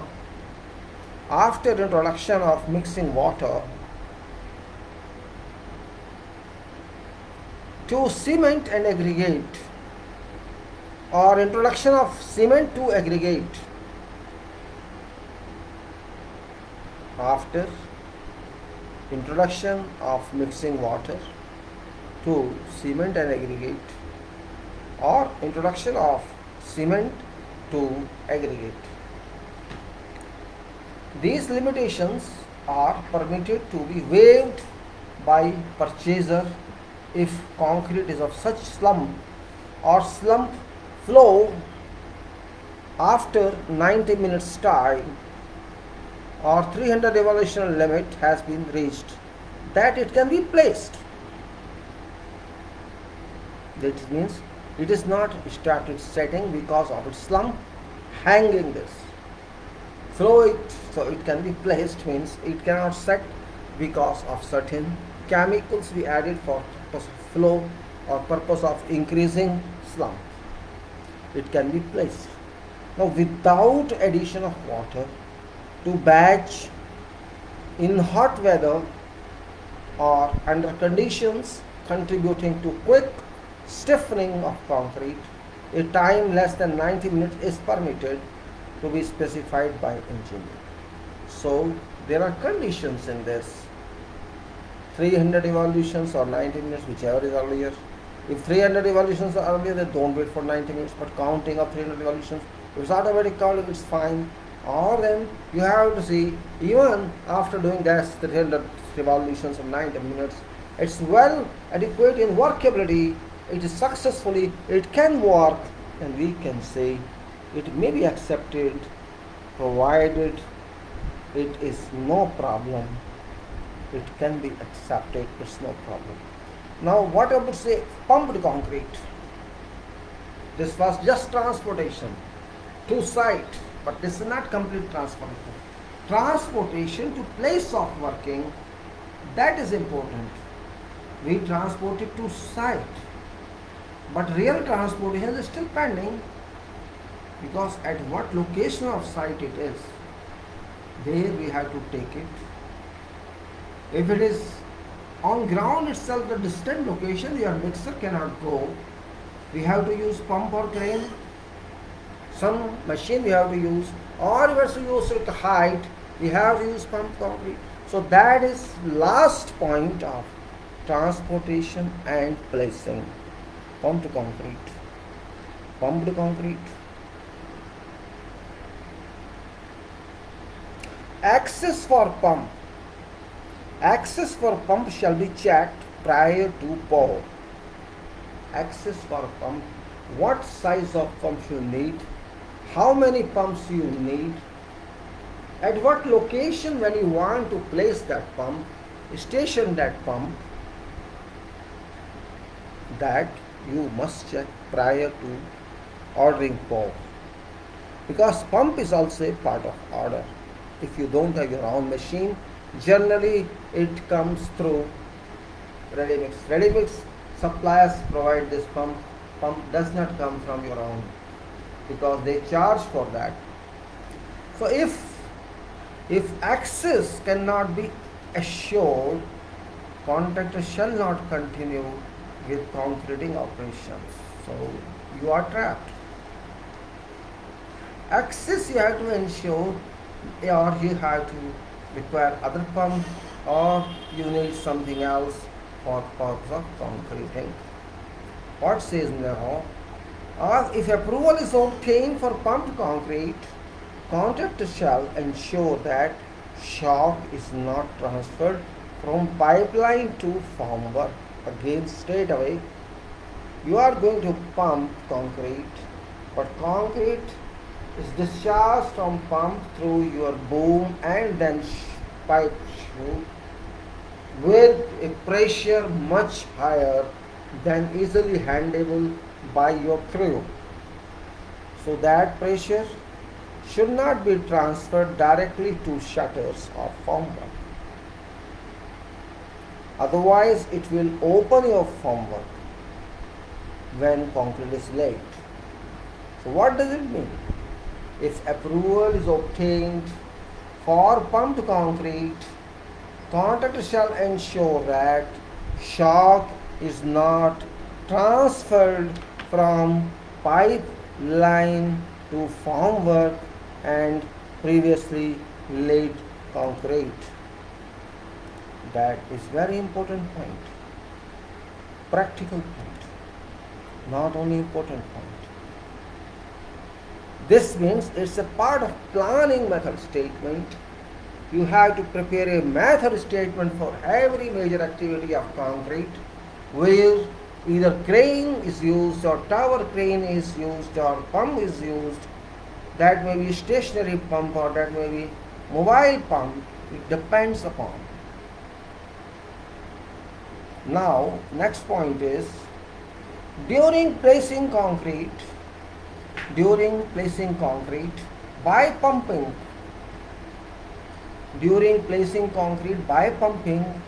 end hose, in last point, which like this comes vertically, end hose must never reach into concrete. End hose is a flexible vertical pipe at end of pump at which we release concrete. It should never reach into concrete. All measures shall be taken to avoid blockage of delivery hose system. Blockage of delivery hose system. Compaction of concrete shall be carried out per standard practice, standard procedures. That is application of vibrators. This is very important point.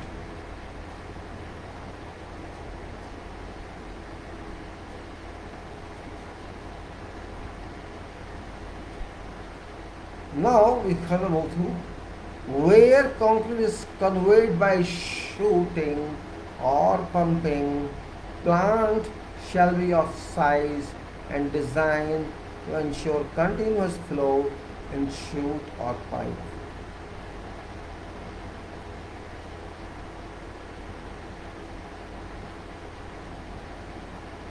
Where concrete is conveyed by chute or pumping, plant shall be of a size and designed to ensure continuous flow in chute or pipe. Slope of chute or pressure of pump shall allow concrete to flow without use of any water additional to that approved by engineers to produce required consistency and without segregation of ingredients. Delivery end of chute or pipe shall be thoroughly flushed with water before and after each working period and kept clean.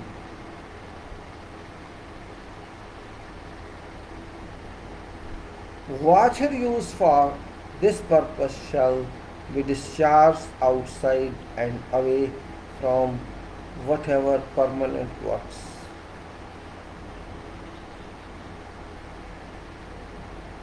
And within 24 hours of delivery, contractor shall provide engineer with delivery notes giving information required under paragraph whatever it is 7415 of this section.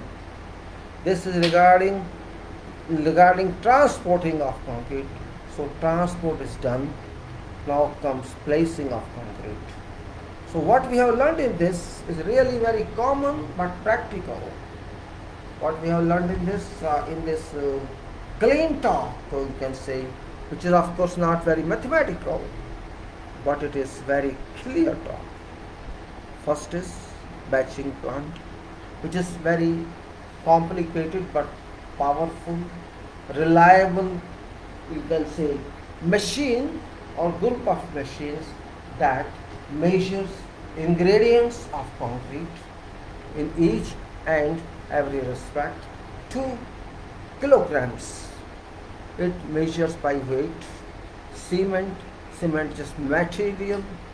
Aggregate, coarse aggregate, fine aggregate, varying sizes of aggregates, water, and whatever is required admixture, whatever is given in trial mix design, it does that. Accurate measurements are done, and this is mixed once and then transported through transit mixers. It also says that it should be well organized, your batching plant. Under shade, all material should be stacked, not very high stacks. Fine aggregate and coarse aggregate, and particularly coarse aggregate, should not be very high. Ordinary slope, say 15 degrees Celsius. And there should be avoiding settlements. Dust should not be allowed to go in, and it should be under shade so that temperature is maintained. And it's not simply ice can be added. If it's too hot, you have to maintain temperature, you have to see everything is there. There should be good silos and bins for your cement storage and all this. This all is structure of batching plant, we can say. This is fully automated plant and organized well. And this transit mixer should be filled only to 80% or 60% depending on what type of it is. If it's to be mixed on site, then it should be only 63% fill-in capacity and 80% otherwise. So you shall be 100%. And once it reaches site, when site in between half, then we can say, right. Hence, that is kind of management we have to do on that. And once it reaches site, then in the batching plant itself, we have to take slump and temperature and air, and also it may take 1 hour on road. So during that 1 hour, it should be well rotated and prevented, and it should be having certain suspension of particles at mixture site so that mixing is not done during rotation, and it's well organized in suspension. And then on site when it arrives, slump is required, temperature is required, and suspension is required. Details of those limits are also given. Certain degrees are given that we should not exceed that is 32 degrees, for example, concrete temperature of little more. Like that, we have to ensure everything. See, we are handling with such a material which sets immediately. It's not easy material, it's difficult material. It requires your care like your baby care, because if you don't take care of your material, it will start setting in, and you are laying setting material which is not good for your structure. So that's why details are given, how to mix up, how to transport, how to place, and that's for good idea. Means we should know in details. Sometimes I do not know details of people are talking about, but when you see, sometimes it is useful and it's suitable. This point you have to really understand. So what else we learned is you cannot leave concrete for its own day. If you say 300 evolution or 30 evolution or 90 minutes condition is there according to this 94 code and RMC. It says you have to wait for, you can say 30 RMC, 300 rotations and 90 minutes. If in 90 minutes 300 rotations it takes, you wait for 300 rotations. It's not easy to count in 9 minutes. This means if you are rotating more than that, it should not be possible. In that case, I think it's gone more. Neither you cared, your engineer cared. This is very what.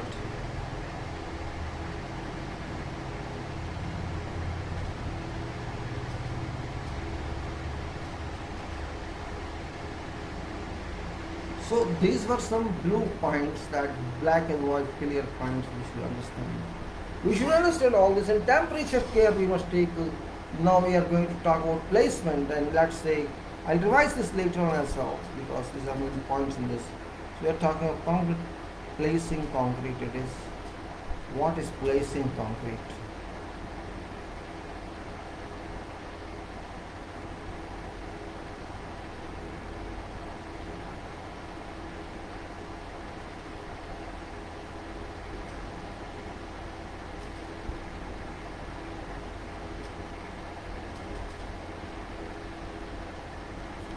Placing concrete.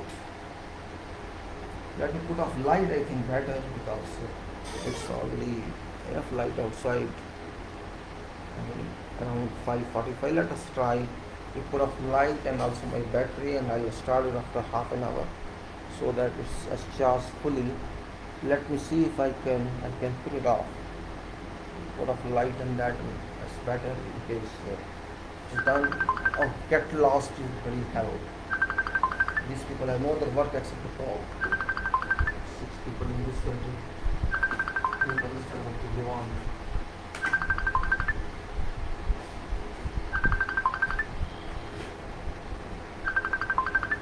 Baselessly, baselessly, no meaning at all. Idiots.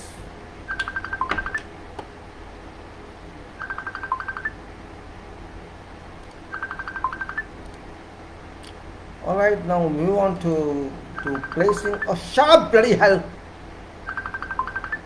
Idiot of me, yaar.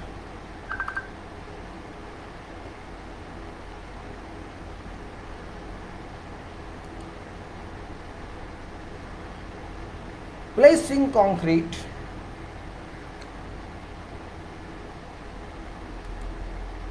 Placing concrete is very important point. It's ultimate destination for your concrete where it has to go. And if it fails there, it's gone completely. You can't even take out. That's important point. Even if you lay it on road, it's not easy to take out. Forget about buildings and other way.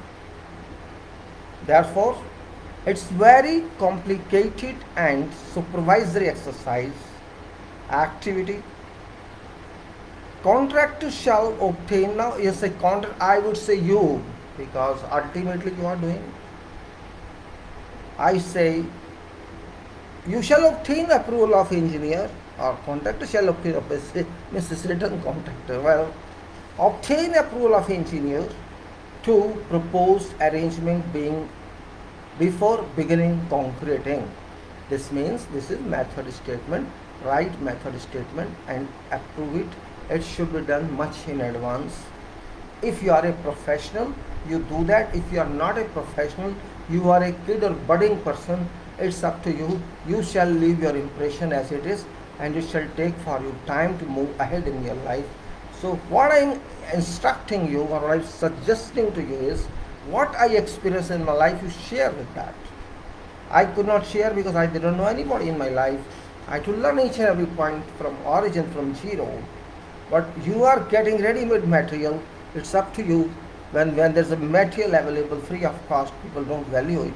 Well, I'm doing my job, you do jobs, up to you.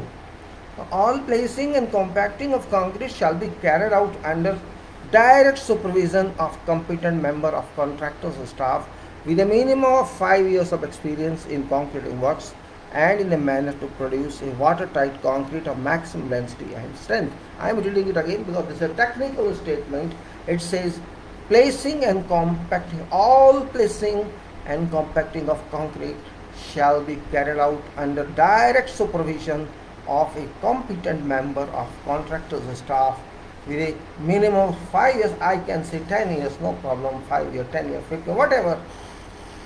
Real experience, 5 years of experience in concreting works and a manner to produce a watertight concrete of maximum density and strength. You understand? Get lost this very fully. क्यों यार मानते क्यों नहीं ये लोग? Idiots, अनपढ़ गंवार कहाँ से पैदा हो गए? I can't understand these people. Idiots all over the world. All placing and compacting of concrete shall be carried out under direct supervision of a competent member of contractor staff, which is certainly experienced supervisor or engineer with minimum experience of 5 years in concreting, and in a manner to produce a watertight concrete of maximum density and strength. It's easy to say watertight concrete of maximum density and strength, but do you understand that? Does that person understand that who is supervising it? There's a question mark. What is watertight concrete and what is dense concrete? Do they understand that?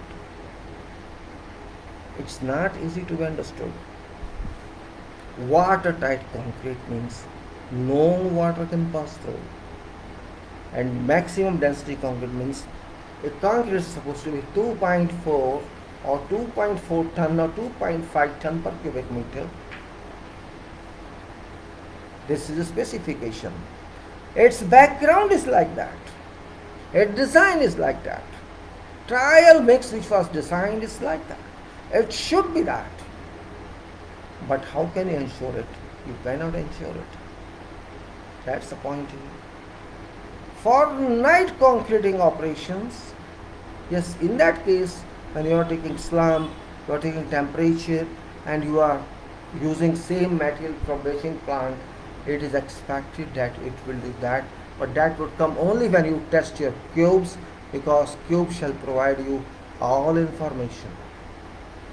For night concreting operations, contractor shall arrange adequate suitable lighting. Okay, that's natural. Without lighting you cannot work. How can you work in darkness? Contractor shall provide safe, secure access for all personnel on concreting operations. Alright, means you have to open site, you have to reach there, they have to stand in position, you have to take up sites and start doing work on whatever it is, throughout night or throughout days and night, depending upon quantity and plan. Once you start, you can't stop. That's also very important. It's a heavy structure. Once you start that, you have to finish that. Even if there is a temperature rise or something, you have to add ice to that or whatever the method you can adopt. You have to shade that area. You shade it. It depends upon how you do that. But that must go on. Then, where thickness of concrete section exceeds 600 mm, where thickness of concrete section exceeds 600 mm, thickness, not length, concrete shall adopt special precautions to be approved by engineers to avoid thermal cracking due to external and core temperature differentials. Thermal cracking expected, core temperature differential expected when thickness exceeds 600 mm. You mean to say they want to say thick member, though it is 600, okay, it's better if it is 6, otherwise it could be 800 or something. But let us no problem, it's a raft and 600. So what we should do, that is also important. Let us go through and discuss. Now, concrete shall not be placed in adverse weather conditions such as dust, storm or heavy rain. Right?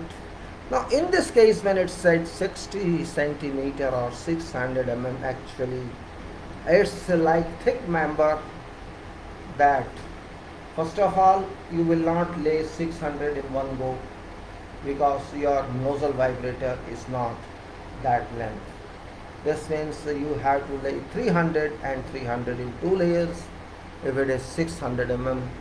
And also you have to, if it's big one, you have to lay in patches, or you can say in stepping, or you have to lay one layer, then another layer, come back to first layer and then go to third layer and then go to next first layer, like back in say this one, then 2, then 3, then 4, then 5, then 6, then 7, like that alternatively, so that all are connected well in hot states, not in cold joint states. See that you understand, I explained to you many times. And vibrate properly, and let your vibrate needle go 10 centimeter down into previous concrete and cover immediately, because you can't expose it to weather conditions, and your ordinary curing would not work on this. Immediately you have to apply curing compound immediately, and then you have to think of other measures for its daily curing.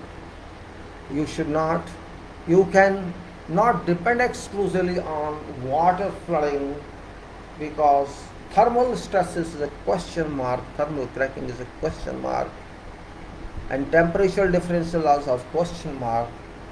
Even if you have used GGBS or PFA replacement of cement, in that case even you have to do thermal cracking because of size of concrete and its thickness. So you can cover it fully so there are no heat transfer effects from concrete surface to outside. And you can, where shuttering is involved, you can keep that area wet. And there's a method statement you can devise for concreting this. Next is we go to, apart from this is in adverse conditions, I should say we don't do it, and in dust storms or heavy rain. Now preparation.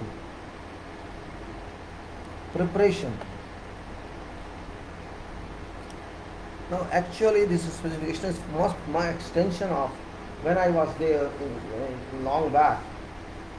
It was very small document, and it was not that actually we had to take references from here and there, and of course now it's very descriptive, so it's good for new engineers. Ready-made is available, but it depends on their interest, because reading specification itself is very boring, and in a sense that it's no numerical, no calculations, no design in this. Generally engineers are interested in calculations. They can find quantity of concrete, but as far as the quality of concrete is concerned, the specification of concrete is concerned, compliance to specification is concerned, they are short in their interest, and that's their negative point. They have to understand this, and they may also improve on this. There's no hard and fast rule. If you can improve something, you can give better results, it's no problem. But we have to work on that. You can write method statements if whatever you understand, and whatever thing is according to specification, you can write to talk to your seniors, and you can talk to your consultants, and explain to them what you want to do. Or they may agree something, they may not agree something. It depends upon your cordial relations. No, relation actually cordial is not important. What's right is important, what's wrong is not important. So that's what it works like that. So no concrete shall be, I'm talking of preparation of concrete. It will now, no concrete shall be placed until engineer is inspected and approved in writing. Means approval in writing. You have submitted an inspection request, and that must be approved before you concrete. Surfaces upon which concrete is to be placed, formwork and reinforcing steel, all must be approved. So what it says, no concrete shall be placed until engineer, or you may say resident engineer, or whoever is deputy on site, all are called engineers, has inspected and approved in writing surfaces upon which concrete is to be placed.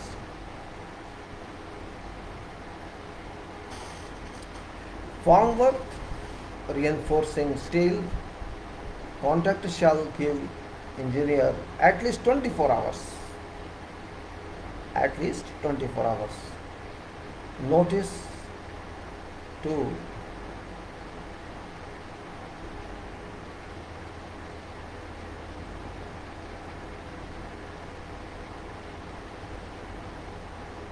okay, 24 hours.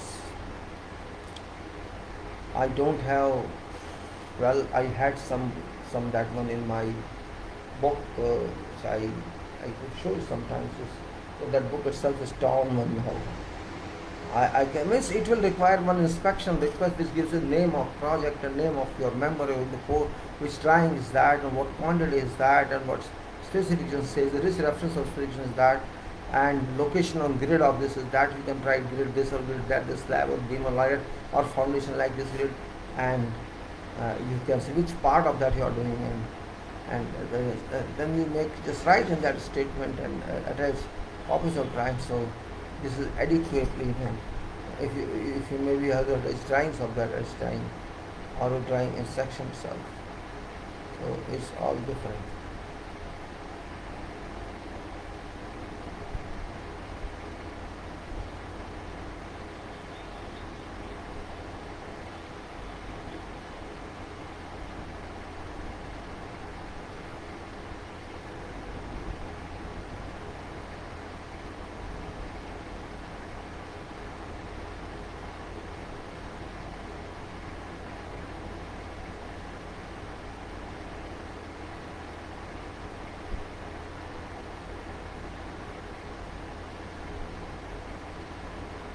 Okay, now we go further. Let me read again. No concrete shall be placed until engineer has inspected and approved in writing surfaces upon which concrete is to be laid or placed, formwork and reinforcement steel. Contractor shall give the engineer at least 24 hours notice to enable inspection to be carried out if concrete is not placed within 24 hours of approval being given.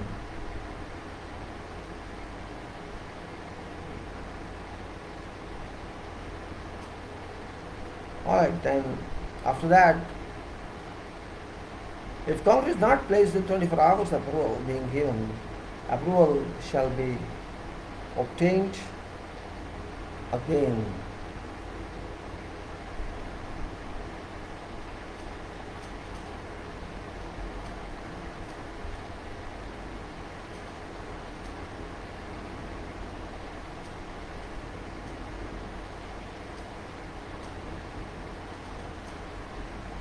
Now we go to next one, and that is, let us say this was if concrete is not placed in 24 hours, approval being given, approval shall be obtained again before concreting, and inspection shall be made immediately prior to concreting to check clearances of.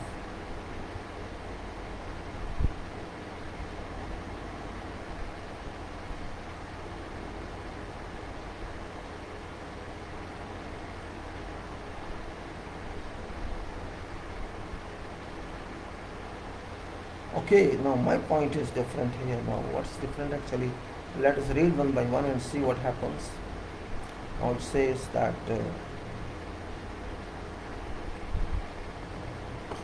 though it's all practical, yet people do not understand this point.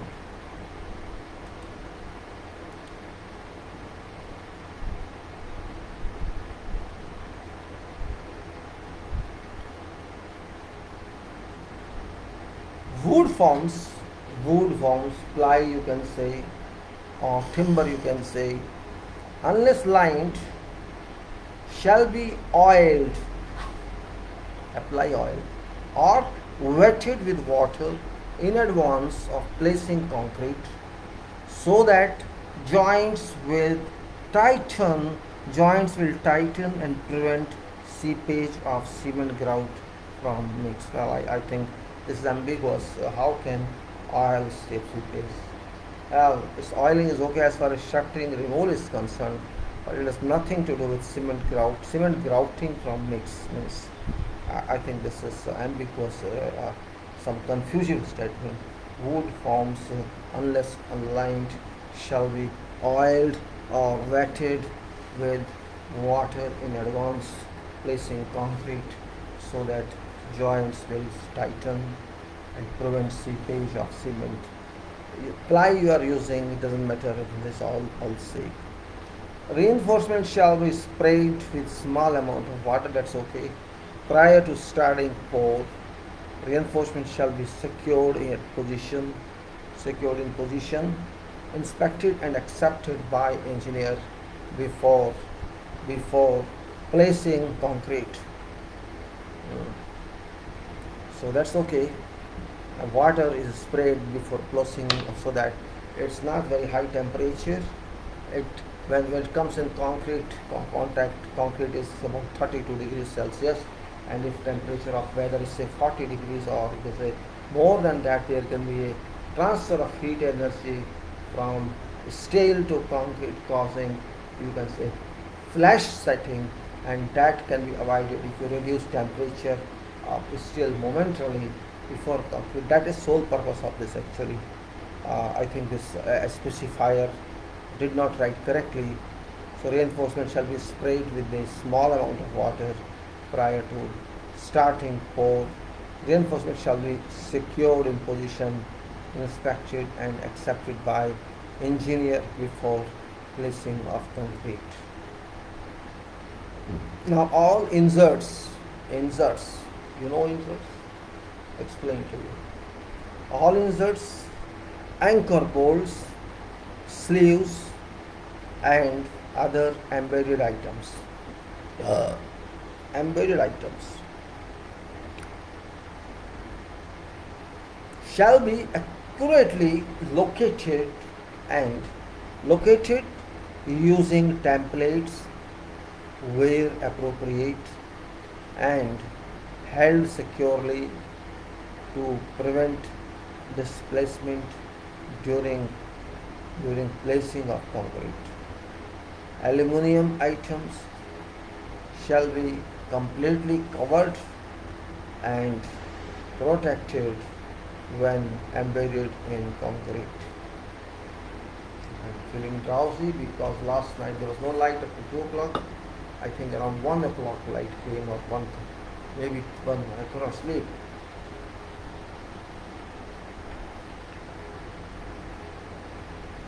Then I got up around 1:35, 40.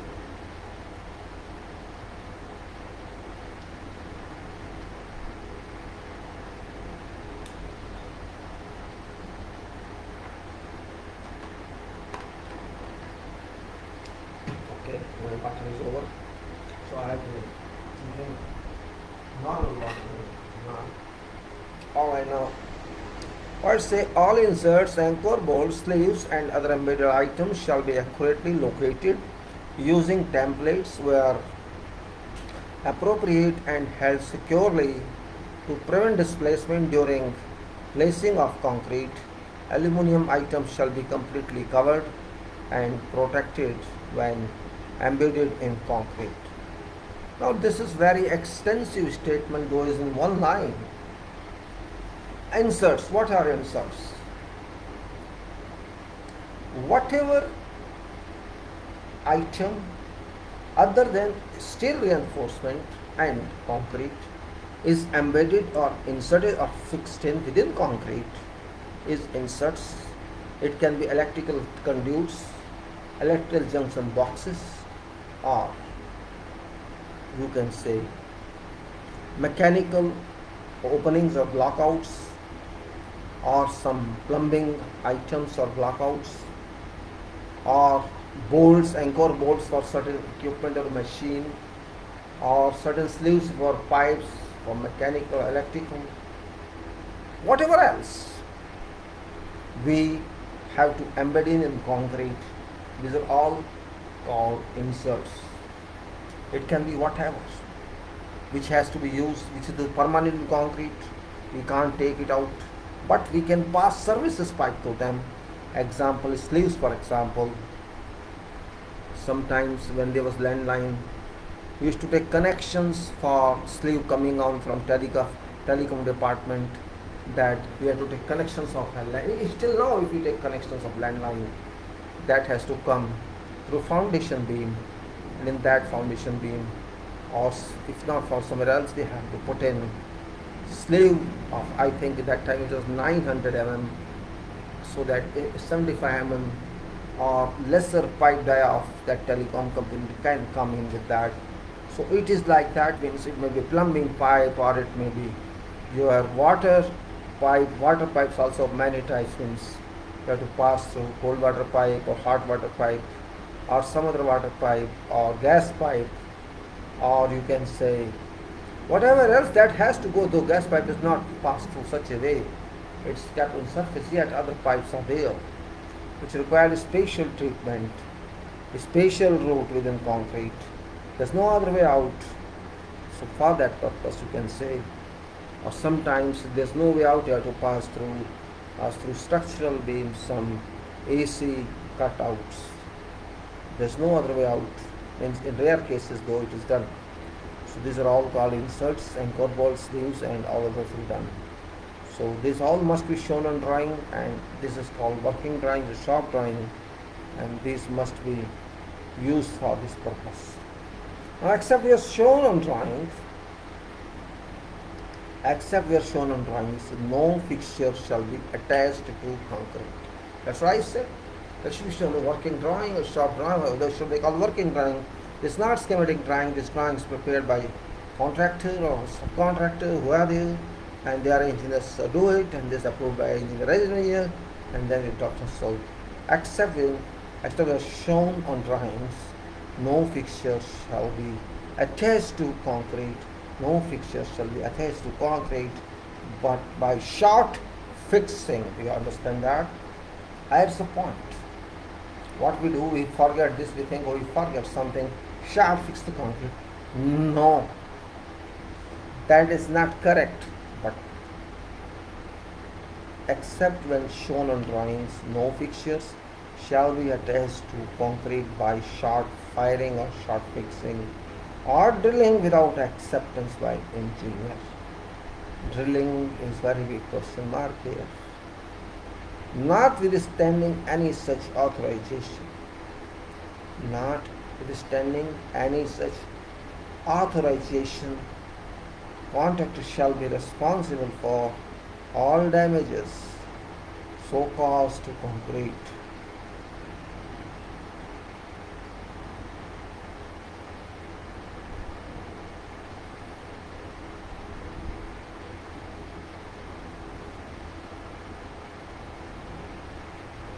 Right?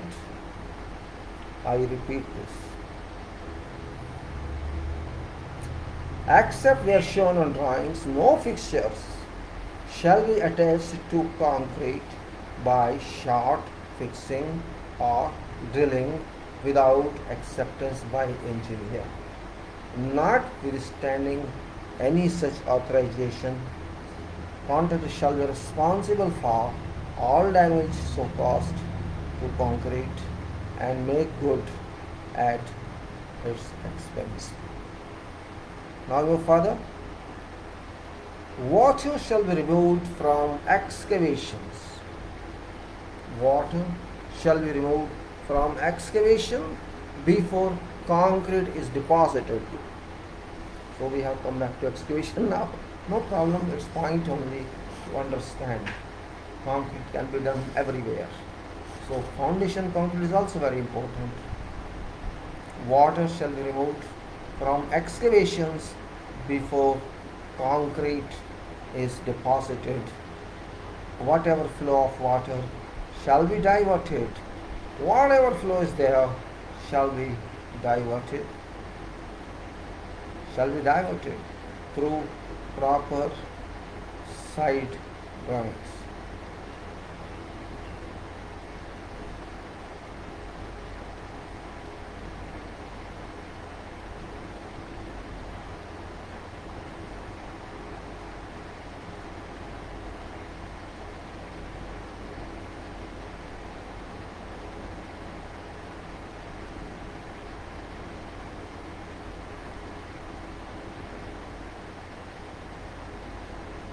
Okay, now what I am saying, water shall be removed from excavations before concrete is deposited. Whatever flow of water shall be existing diverted through proper side drains and removed without wasting, without washing over freshly deposited concrete.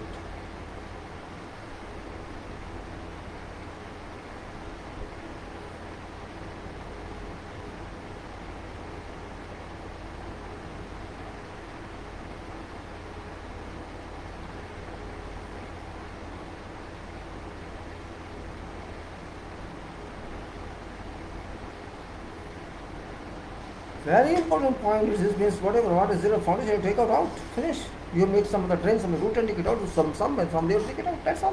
It means that there is a flow of water. Means there is a flow because soil is like that. You excavate it, but soil is of such nature that water is able to flow, means it's now sandy soil. Water flows there. Where should go? It should be taken out. How will you take out? You take out through some side drains and shall be removed without washing over freshly deposited concrete. Now all dewatering work shall be continued as long as required. Hardened concrete debris and foreign materials shall be removed from interior of forms and from interior or inner surfaces of mixing and conveying equipment. This is a point to read again what it says.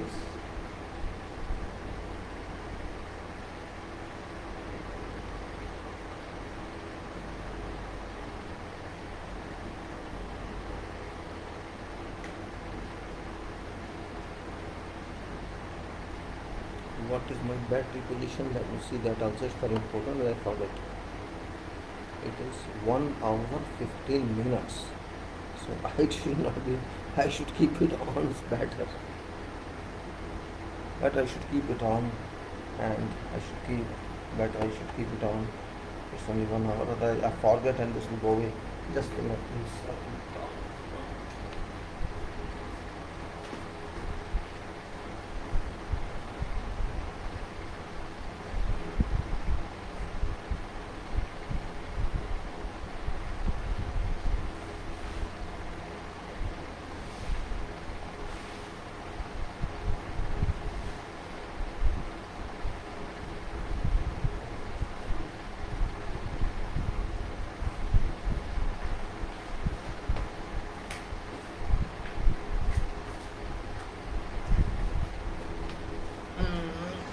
Okay, I done it with the return.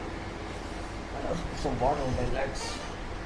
Okay then, water shall be removed from excavations before concrete is deposited, and whatever flow of water be diverted through proper side drains and shall be removed without washing over freshly deposited concrete. So water should not go on concrete which is deposited there. It should not spoil that concrete, or else this dirty water shall mix with that and this concrete will be rejected. Therefore, keep precaution, have precaution there.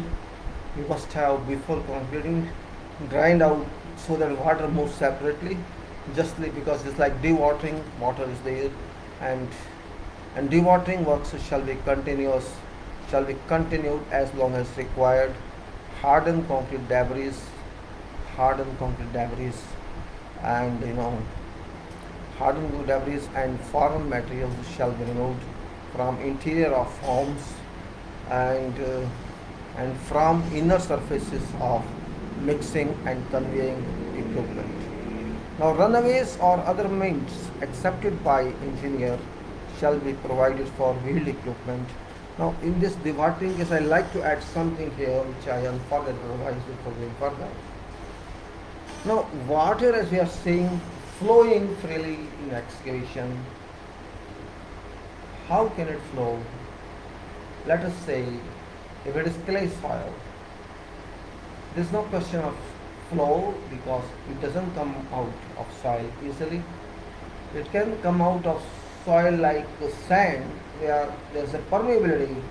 Sand is a permeable soil, clay is not a permeable soil, clay is a porous soil. Similarly, there is soil in rock, there is no question of that. There are two soils only, particularly in engineering, that one is clay type or silty clay or clay or sandy. Sand involves in sand is permeable, sand is not porous. If you pour water on sand, it will absorb in and it will drain out, you can say. So question is when water comes from sides of excavations, that water can make some flow in small channel, and what we do when it flows in, it's not very big water, but it keeps on coming, and it can impact upon your foundation concrete. So that water must move like a small canal, and that drain out from all your sides where you're working in foundations. And let us say you keep two sumps, one at this diagonal, other at diagonal. Two sumps are enough for that, or you may take more, but two are adequate. Water should little give gradient to that water, and water should be collected into sumps from where you can take out using submersible pump and then drop out to a discharge to your manholes or some other place on ground. That's one part of that story. Other part is clay, we are saying clay soil. Diverting is done in both cases, maybe sand soil, maybe clay soil where there is water available in ground. In clay soil also you have to take it out, and there's a deep excavation or something. And that cannot be done by this type of flow. You have to apply dewatering system there, or well point system on all benches, whatever 2 bench or 3 bench. So depending on depth of height. We may be 1 bench sometimes in case of ordinary foundation, maybe 2 benches or 3 benches depending on depth of height. If you are doing some basement work or doing some underground work or something, it depends upon that. Then you have to keep 24 hours around clock pumping out by using well point system. Well point goes below whatever depth. There's a filter system in that. It doesn't allow this silt or clay to come up. Only water is filtered and it goes up. When there is enough water in that well point, means there is a pump. All these well points are connected to one pump. They are not separate wells. Wells are separate, approximately place 1 meter spacing, and then these are connected to header, and header is connected to you can say the business pipes.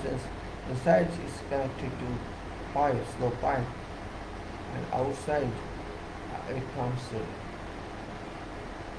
So when well point system there exists, you have to do well point all around that, all around that means that area, let's say square area, whatever area, all around that you have to do well point system, 1 meter, all connected through some header pipe, and that header pipe is connected to a bigger pump, and that is previously used to be Miller pumps. I don't know which pumps are used nowadays. This bigger pump takes that water and discharges into some area. So these are systems of dewatering, sandy soil and clay soil. Where there is water table or water is available, you have to keep that water out, you have to keep that area dry, you have to lay concrete, and it is done up to when foundations have come up, that water level, no motor water coming out in foundations up to, let us say, up to ground level, and then we can stop dewatering, because water won't come to that level. We have to keep round the clock, you can say, dewatering activity, can't stop that, irrespective of its sandy soil where you are using your drain out system and submersible pump system, or you are using clay soil with well point connected system through headers out, both work 24 hours a day, and you have to do something in that water environment. And once you come up leaving that water table behind, your water table will not come under pressure to your building. When it comes, then you have to take care of that. But the engineering, these are all isolated patches. If this happens, there's nothing else will happen. That's the sole purpose of this, is to explain that much. And then I'll go to, I've done this in many other talks of safety and many others regarding this, and I'll keep talking in future also about that. But this is very important practical exercise. No, you can't get this in your education system. This depends upon your practice, how you practice your system. Now I'll go through again to that talk. That is, now this was water, so it will be, as explained, it will be done. Next is runways. Now runways or other means accepted by engineers shall be provided for wheeled equipment. Runways means it's not airport runway. Runways, ordinary runways. You have to use wheeled equipment or crawler. You can't use when you use crawler mounted machines. You have to transport by trailers, not ordinary way. But when you are tired or wheeled equipment, runways or other means accepted by engineer shall be provided for wheeled equipment to convey concrete to point of deposit. This is for your runway, means your truck is coming, that's with wheels, so you have a route for that truck or access route for that truck. You may call it runway or whatever, means you have to reach truck to that level. From your pump shall take it or mobile crane shall take it for deposition of that. And here, equipment used to deposit concrete shall not be wheeled. Equipment used to deposit concrete shall not be wheeled over reinforcement, nor shall run be supported on reinforcement. There is no way that machine has to go on reinforcement. That shall be out of that location. Either pump can go there, or you can say, even if a truck is there or your extension of truck or disposal chute can go there, it may be extended when it goes to that concrete area, not wheels of that equipment go. That's common sense. So equipment access runway or other means accepted by engineer shall be provided for wheeled equipment to convey concrete to points of deposit. Equipment used to deposit concrete shall be wheeled over reinforcement, shall not be wheeled over reinforcement, nor shall runways be supported on reinforcement. Alright then. Before depositing new concrete,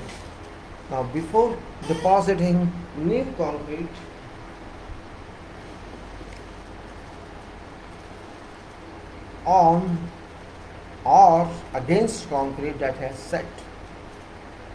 Before depositing new concrete or before depositing new concrete on or against concrete that has set, existing surface shall be thoroughly roughened. Existing surface of concrete that is already set shall be thoroughly roughened and cleaned of latins. You know latins, water slurry that comes on that, and that exposes your aggregates in concrete. So roughen, clean of latins, foreign metal and loose particles, remove all. So before depositing new concrete on or against concrete that has set, existing surfaces shall be thoroughly roughened and cleaned of latins. Cleaned of latins, foreign metal and loose particles. Forms, this is called construction joint, a kind of construction joint, though it's not construction joint, a kind of surface where old surface is to be connected to new surface to make a bond with new surface so that it acts like a monolithic concrete at that point. It's that purpose only, it's nothing else. Forms shall be retightened. Forms shall be retightened means what? Forms shall be retightened because it's old concrete, so there must be form, and these forms must be retightened and existing surfaces slushed. Existing surface slushed with a grout coat of mortar. So on the roughened surface, and you can say apply a grout, and you can say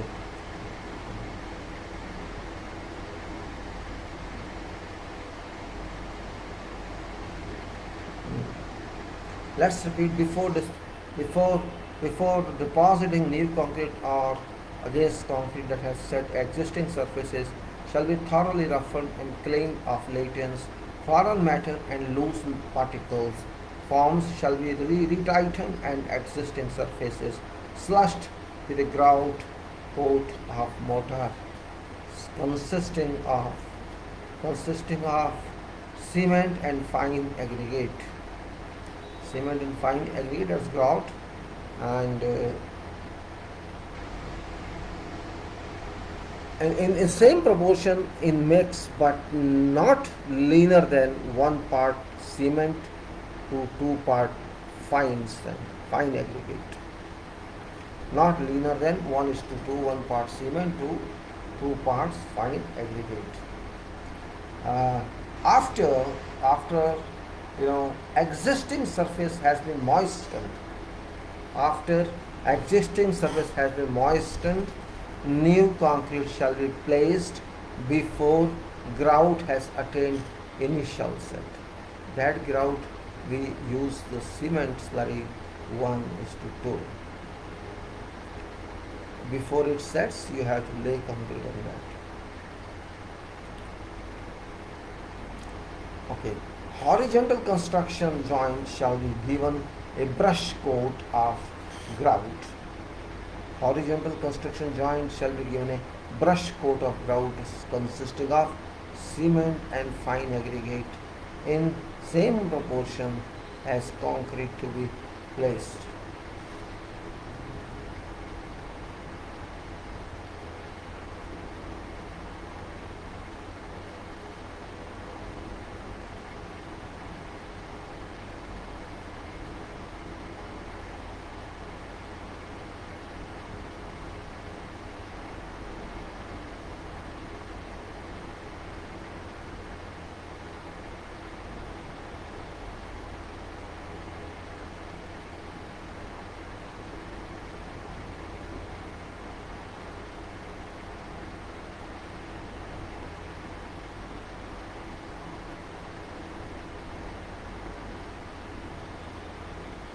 Alright, then after coming down, maybe you are thinking, I'm also thinking something very full of practical point of view.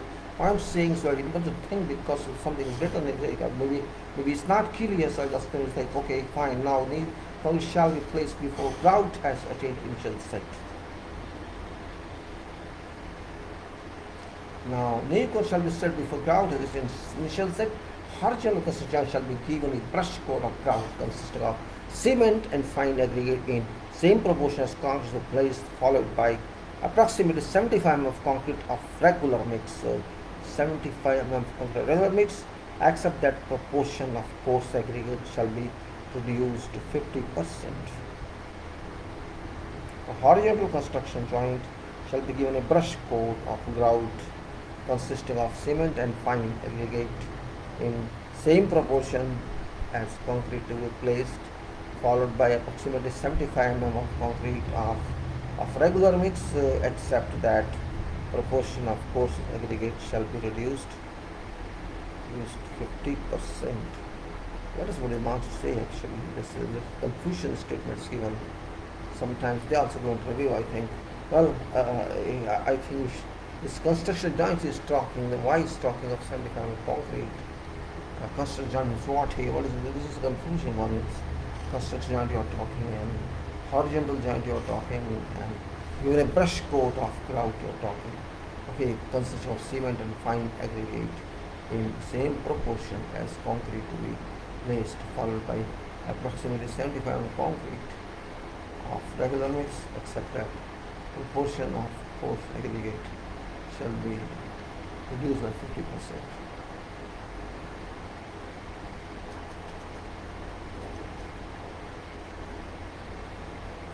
Let's move and see what's actually says. High strength grout for precious support of machine. High strength grout for precious support of machine.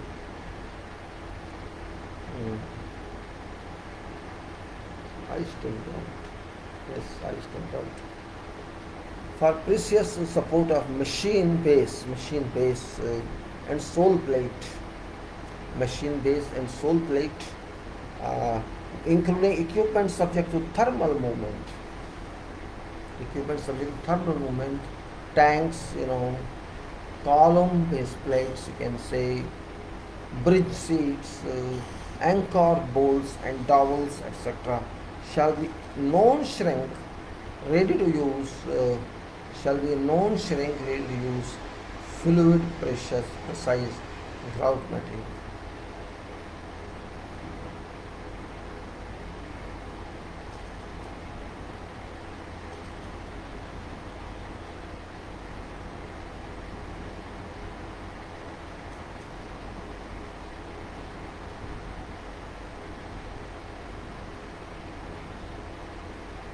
High strength grout for precision support. Precision means very accurate and small quantity. For precision supports of machines. Machines means equipment. It may be vibratory machine or it can be stationary machine. Depends. Vessels are generally stationary while vibration machines are of course there. So let us say what it says. High strength grout for precision support of machines, base and sole plates, including equipment subject to thermal movement. That's like tanks, columns, base plates, and bridge seats.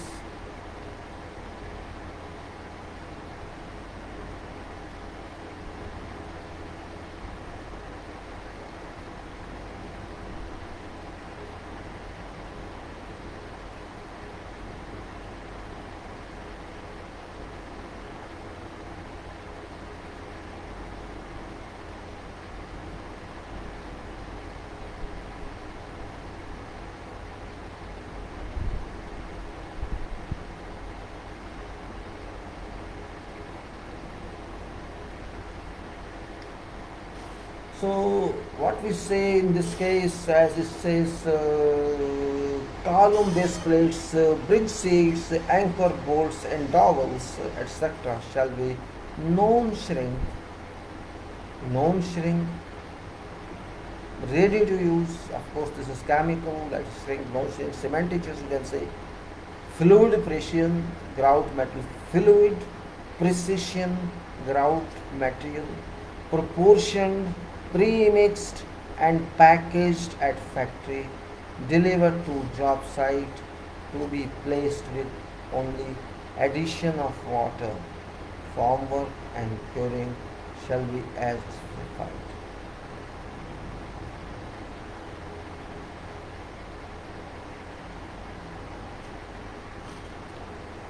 So these are points and shall be a non-shrink ready to use fluid precision grout material. Proportion premixed and packaged at factory, delivered to job site to be placed with only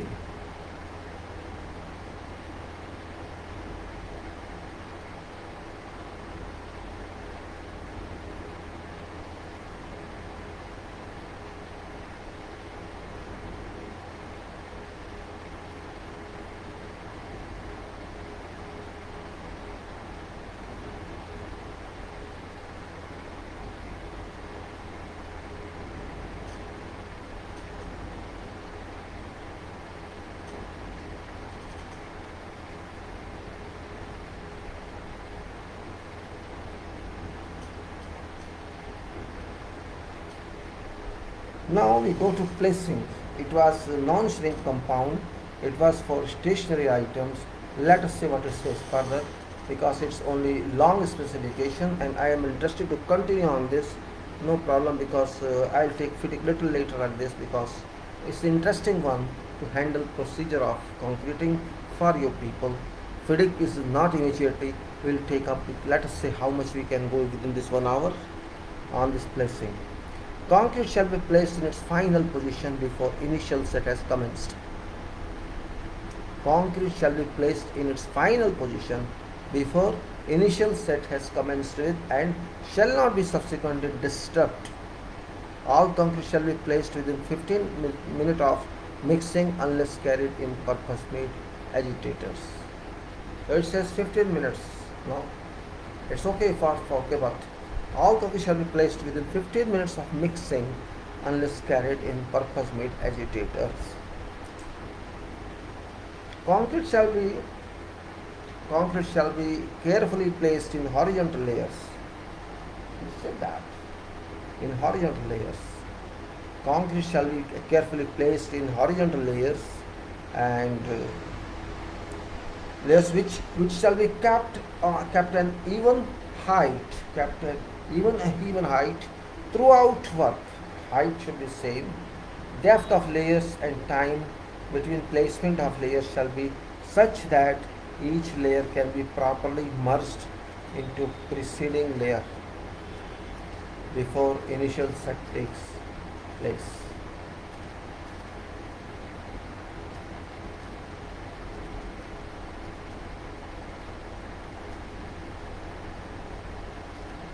Okay, concrete shall be placed in concrete shall be in final position before initial set has commenced and shall not be subsequently disturbed. All concrete shall be placed within 15 minutes of mixing unless carried in purpose-made agitators. Concrete shall be carefully placed in horizontal layers which shall be kept at an even height throughout work. Depth of layers and time between placement of layers shall be such that each layer can be properly merged into preceding layer before initial set takes place. Depth of water shall be determined from type of plant contractor proposes to use. Depth of layer not water. Depth of layer shall be determined from type of plant contractor proposes to use. Let me repeat this sentence. This was an error in his speech. So it says,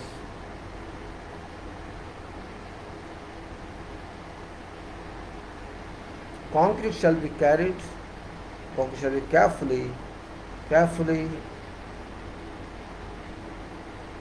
carried out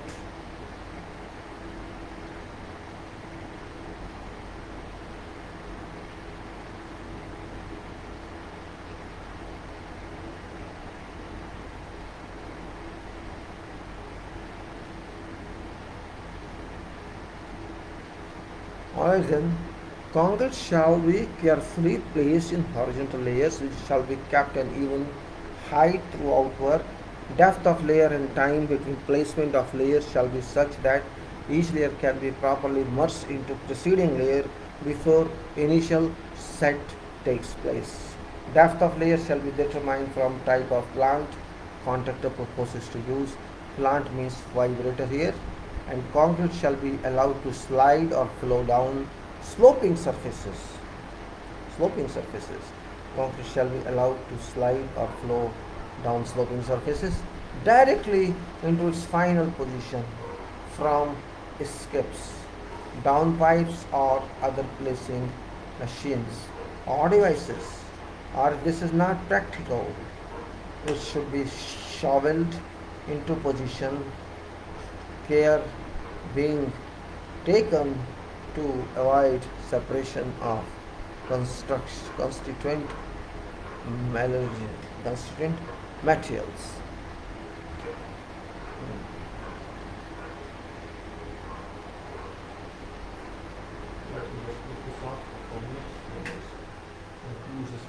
Alright. Now concrete shall be allowed to slide, flow down slopes so directly into its final position from skips, down pipes or other placing materials or devices. So if this is not practical, it should be shoveled into position, care being taken to avoid separation of constituent materials. Concrete placed in horizontal slabs from barrows, wheelbarrows or other tipping vehicles shall be tipped into face of previously placed concrete.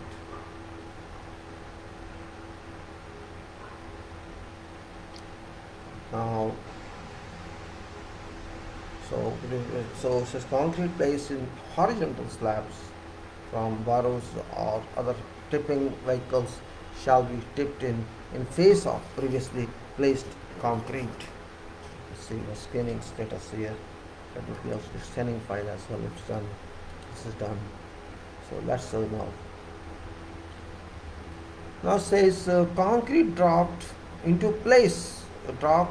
Shall be dropped. Concrete to be dropped into place shall be dropped vertically. Concrete dropped in vertical members. There's a concrete drop placed in vertical members shall be dropped vertically. It shall not strike formwork. Don't strike formwork from between point of discharge and final place in work. And except by approval of engineer, it shall not be dropped freely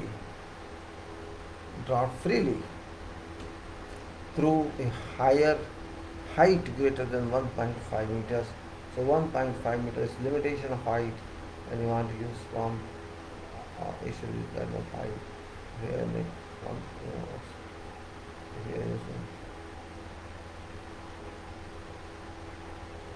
I 1.5 meters limit. So we should have chutes and conveyor belts shall be also designed. Chutes and conveyor belts shall be also designed so that there is no segregation or loss of mortar, and shall be provided with vertical tapered down pipe or other devices to ensure that concrete is discharged vertically into place. Concrete shall not be placed in standing water in form. Concrete shall not be placed in standing water in form, and then concrete that has attained its initial set or has contained its water content for more than 1.5 hours or 300 drum revolution, as we discussed before, whichever comes first shall not be deposited in work. So 1.5 hours means 90 minutes we discussed before also, and 300 drums, whichever is earlier. If he has taken 300 drums means we will reject that one. This is very important point, or 1.5 hours. So don't go for 2 hours or 2.5 hours by chance. It happens in many cases when you have no fast method to pour concrete, and you don't get pump or mobile system, mobile crane or tower crane you don't have. You are taking, say for example, you are taking small quantities in buckets and doing some parapet on that. This happened once. So parapet was not done what we did, we had just 2 cubic meter of concrete, and we put through stairs, we kept people hanging, standing, take this bucket, take one by one, and pour it in. So it took 2 hours or 3 hours. That's not acceptable, because it's the you know, point of 300 revolutions or 1.5 hours. There's a restriction here, so we have to be careful.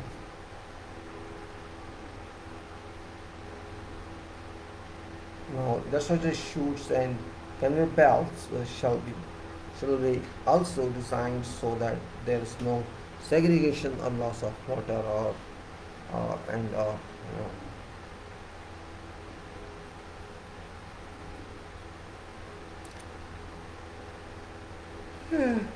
okay, now cold weather conditions or cold weather concrete shall be in accordance with EN 1992. Cold weather conditions shall be in accordance with EN 1992-1-1, RCRIS Syria Report 67, and ACI 306.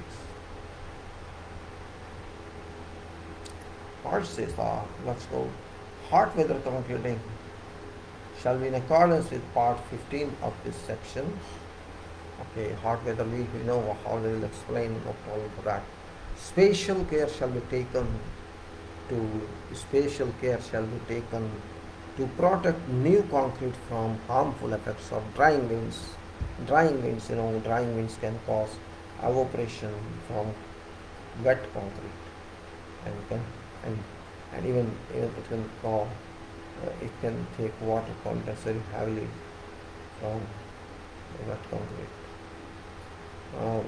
Next is special care is taken to protect new concrete from harmful effects of drying winds, and during wet weather, concrete shall be adequately protected as soon as it is in position. You have to protect that as soon as it's in position, and no concreting shall be carried out during period of continuous heavy rain unless it is completely covered during mixing, transporting, and placing. Completely covered is no practical method. No concrete shall be carried out during dust storm, and underwater placing of concrete is allowed only for unreinforced components, placing being effected exclusively with stationary tremie or with a bottom opening watertight boxes.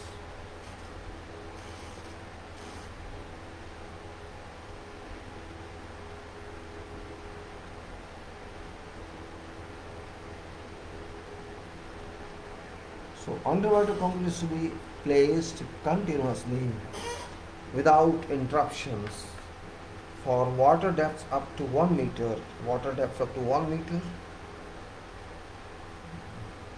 This paragraph I will speak again. For water depths up to 1 meter, concrete may be placed without tremie. In this case, in case of water depths exceeding 1 meter, concrete is to be placed in such a way that it does not fall freely through water.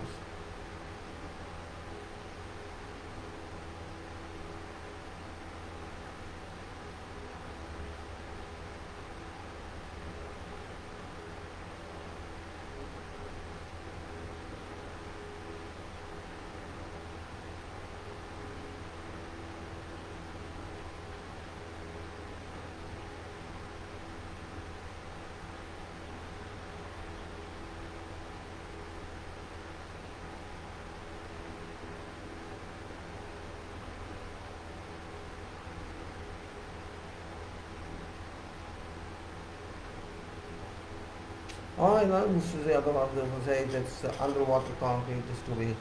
Let me finish this. Underwater concrete is to be placed continuously without interruptions for water depths up to 1 meter. Concrete may be placed without. In case of water depths exceeding 1 meter, concrete is to be placed in such a way that it doesn't fall freely through water.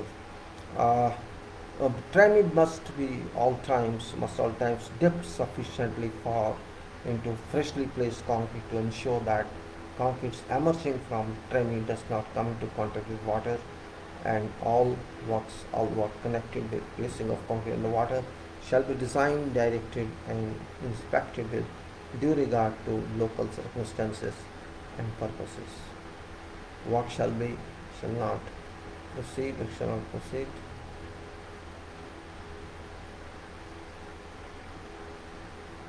and you can say work shall say work shall not proceed until all phases and methods to be used in placing operations have been accepted by engineer. So let us see this again. Uh, let me repeat these three paragraphs which are related to underwater concrete, which should be clearly understood what I'm talking about.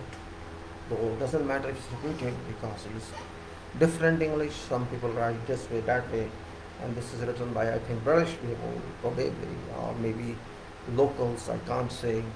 The English is not telling that standard doesn't matter as far as information is reaching. Standard doesn't matter. Information is a must. Let me take some water by that time. I'm feeling a little drowsy. I told you that I couldn't sleep last night because of this. No light, no power was here up to from 9 o'clock, I think, from 8 o'clock to 1:30 or to 1 o'clock, even 1:30.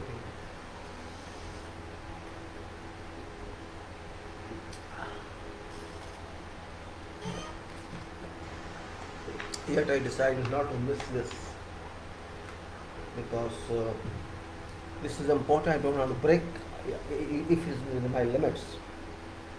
Once it break, you don't feel good. And I want to complete this for better, but for those engineers who miss specifications, and they are on specifications which are not standard one. So it's better if you know certain specifications about foreign countries. Actually, this is not Qatar specifications adopted by Qatar. This is international specifications. I try to take out ADNOC specifications, but I could not. ADNOC specifications also similar, but I could not. I tried on script, I could not get this. I tried somewhere else. I couldn't find. I tried at POC, I couldn't find. Means this was also found by chance in one chapter only. There are so many chapters. See, full book you could not download because of thick volume. And last time I tried 2010. And this was 3,700 books. I have that copy. If you want to download 2010 or this one, you can download from here. But you may not download to this 2017. 14. But this 2010 you can try. Only this concrete and section 1 are different. Others are almost same. I don't think there is a difference because concrete is only material, which is much more important. But other materials not very much. So you can try yourself. We'll discuss 2010 also. It's a very big book. I was finish this. I'll take that one once. In this specification, I'm talking of specific part. I'm not talking of FIDIC part. FIDIC is contractual matter. This is technical matter. The specifications are very important as far as work is concerned. What you should know is important actually. This is your first priority specifications, and of course parallel priority is contractual, because contract and specifications work together. If you don't work on specifications, you can't understand contract. And if you understand contract only, don't understand specification, you cannot move. Both have to move together because after all they are linked. You are working on contract because of specifications, and specifications are there because of contract. Both are linked. Therefore, joint knowledge, parallel knowledge is very important for that. You may accept or may not accept. Fact remains, you cannot catch hold of your contractor as well as your engineer until you know both.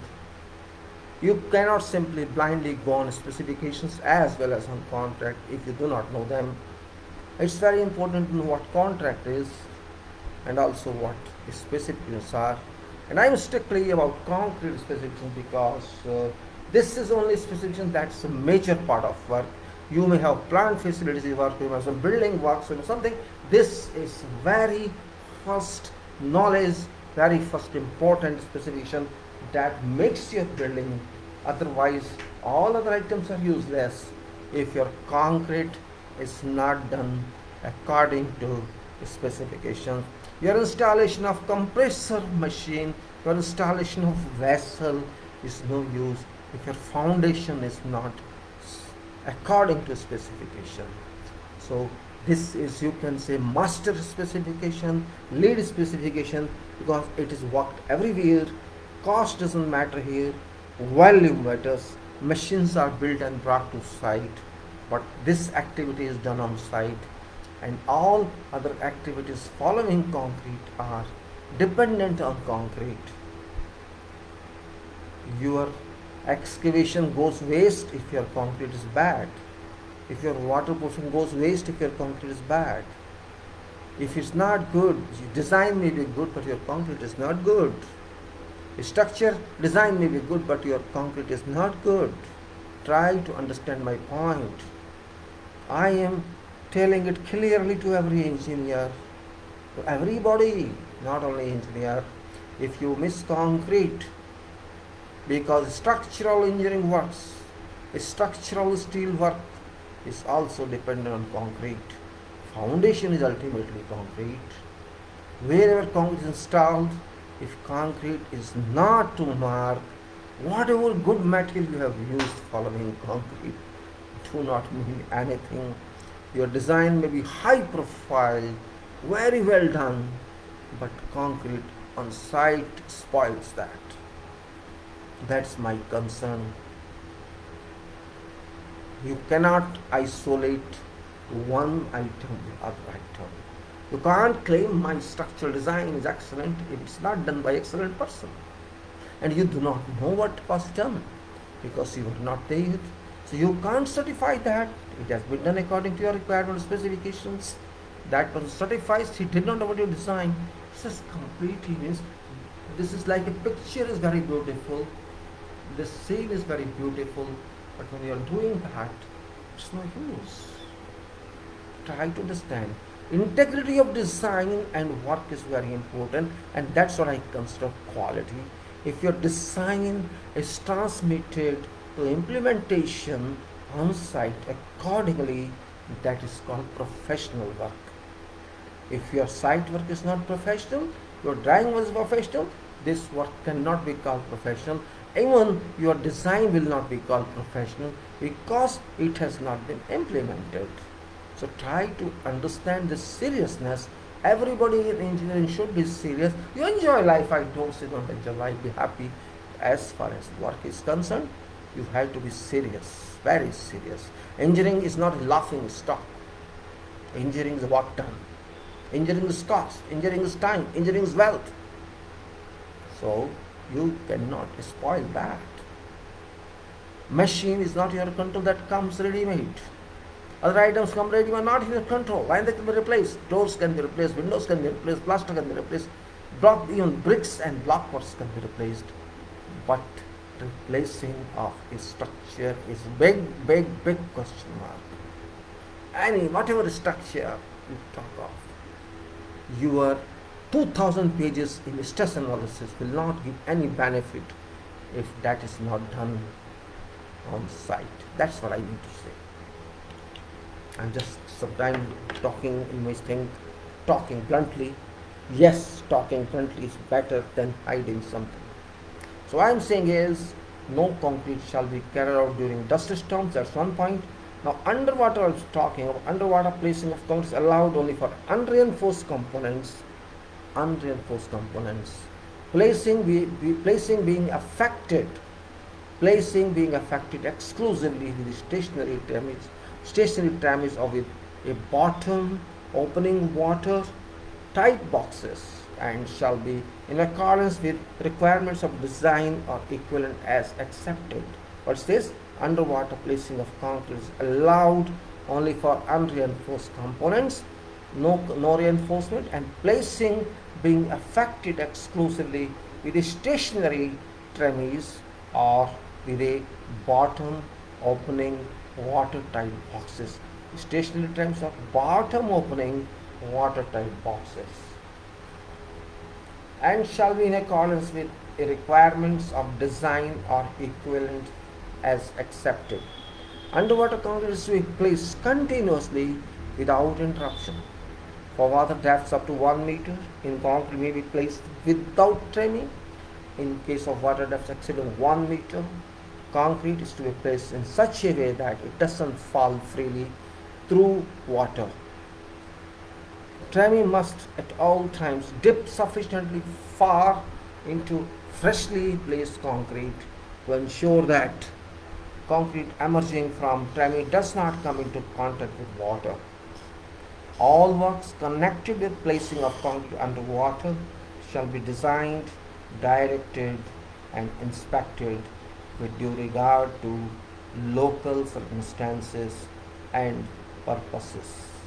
Work shall not proceed until all phases and methods to be used in placing operations have been accepted by engineer.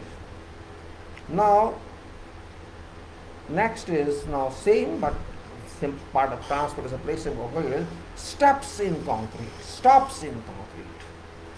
Stops in concrete at end of period of work shall be made only at construction joint. Construction joints are defined on drawings.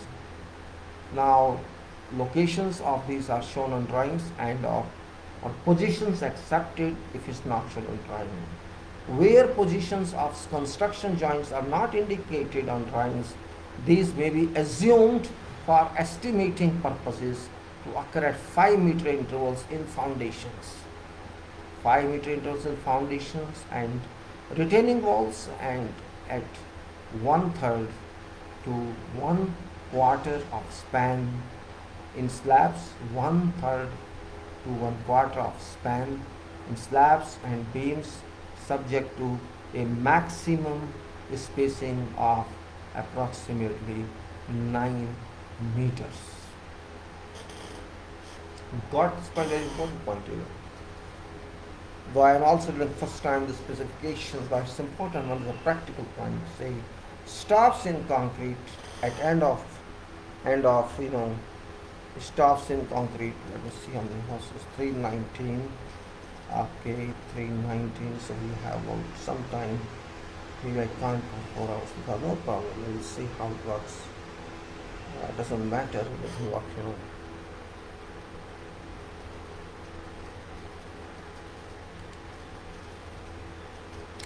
Now, stops in concrete end of period of work means same work I'm talking day shall be made only at construction joint locations shown on drawings and or positions accepted if not shown on drawing. Where position of construction joints are not indicated on drawings, these may be assumed for estimating purposes to occur at 5-meter intervals in foundations and retaining walls and at 1/3 to 1/4 of span in slabs and beams, 1/3 to 1/4, 0.25 to 0.33. In that range you can stop this in slabs and beams, subject to maximum spacing of approximately 9 meters. 9 meters means if you say 9 and you can say 2, if you say here 0.2, something like say 11, 13 meters span you can say. So 9 meters is maximum. That depends on a construction joint location. At construction joint location, surface of completed concrete shall be prepared at construction joint location. Surface of completed concrete shall be prepared by spraying wire brush. When you spraying wire brush or clipping so that it is free from latencies. Construction joint location. Surface of completed concrete shall be prepared by spraying wire brushing or chipping so that it is free from latency, scum and loose materials, and shows a slightly roughened texture, and tips of coarse aggregate exposed. Before continuing concreting, exposed concrete face shall be thoroughly wetted. I repeat, this construction of construction joint, actually how to tackle construction joint when you start new concrete back place. At construction joint location, surface of completed concrete shall be prepared by spraying or by spraying. Maybe I don't know. Spraying is maybe saying some possibly spraying wire brushing or chipping. Chipping is actual one there. Maybe they want to say bonding agent spraying. I don't think that's right. In the wire brushing doesn't matter because it's a sole set concrete. So chipping so that it's free from latents. I think some inexperienced person has used here. It's simply chipping so that it's free from latents. You have to remove latents. That's basic procedure. So and tip off and richer and so you have to remove latents and expose aggregates. There's no coming back. Loosen material ensures a slight roughened texture and tips of coarse aggregate exposed. Before continuing concreting, exposed concrete face shall be thoroughly wetted. That's right, and so paragraph is not correctly composed. Now, in ground floor slab, where ground bearing construction joints crack, where construction joint crack inducer joints, contraction joints. So many joints are in ground bearing, which is in ground floor slab. Construction joints, crack inducer joints, contraction joint and expansion joints shall be incorporated into work as appropriate. Spacing of construction joint, crack induced joints, contraction joints, crack induced joint, crack from there. Contraction joint and expansion joints in water retaining structures shall be shown on design drawings. So where a swimming pool or something, and spacing of construction joints, of course it's shown in water retaining structures. Crack induced joints and contraction joints and expansion joints in water retaining structures shall be shown on design drawing. Where position of type of joints, where positions of type of joints are not indicated. Put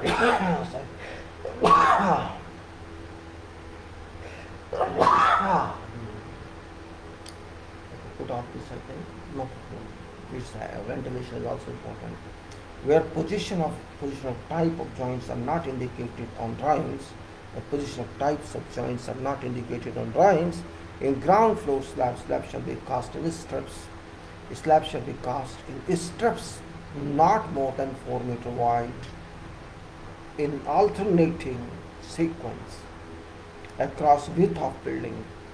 Minimum of 3 days shall elapse between casting of adjacent strips. So within each strip, crack induced joint shall be provided. Within each strip, crack induced joint shall be provided at not more than 5 meters spacing, and contraction joint shall be provided at no more than 15 meters spacing across width of building. Construction joint shall be provided between adjacent strips with contraction joint at every fourth construction joint. Wherever necessary and as required by engineer, water stops of a type acceptable to engineer shall be embedded in concrete. Water stop should be made of a high quality material which must retain its resilience through service life of structure for double function of movement and sealing. Surface of water stop should be carefully rounded to ensure tightness of the joint even under heavy water pressure. To ensure a good tightness with or without movement of joint, To ensure a good tightness with or without movement of joints, water stops should be provided with anchor parts. To ensure a good tightness with without movement of joint, water stops should be provided with anchor parts. Cross section of water stops should be determined in accordance with presumed maximum water pressure and joint movements.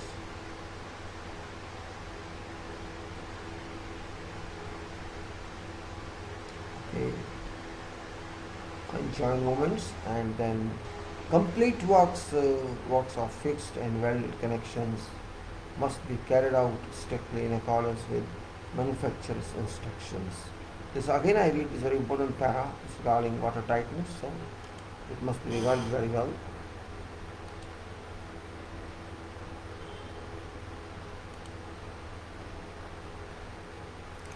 Wherever necessary and as required by engineer, water stops of a type acceptable to engineers shall be combated with concrete. Water stops should be made of a high quality material which must retain resilience through service life of structure for double function of movement and sealing.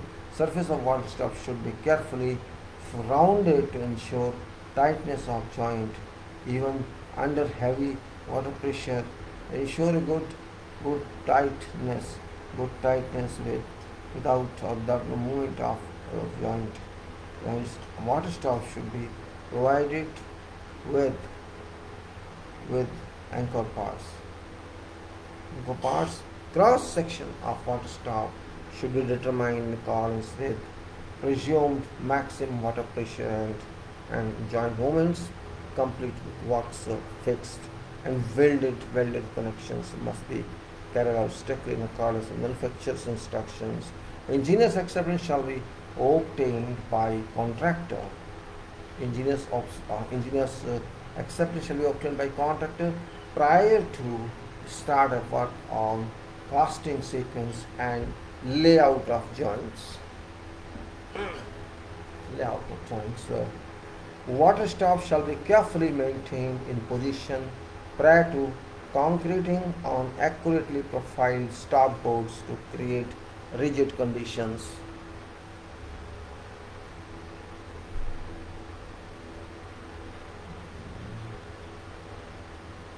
So we say water stops shall be carefully maintained in position prior to concreting on accurately profiled stop boards to create rigid conditions. So type of water bar to be used shall suit joint and purpose according to water bar manufacturer's recommendation. Now we come to compaction.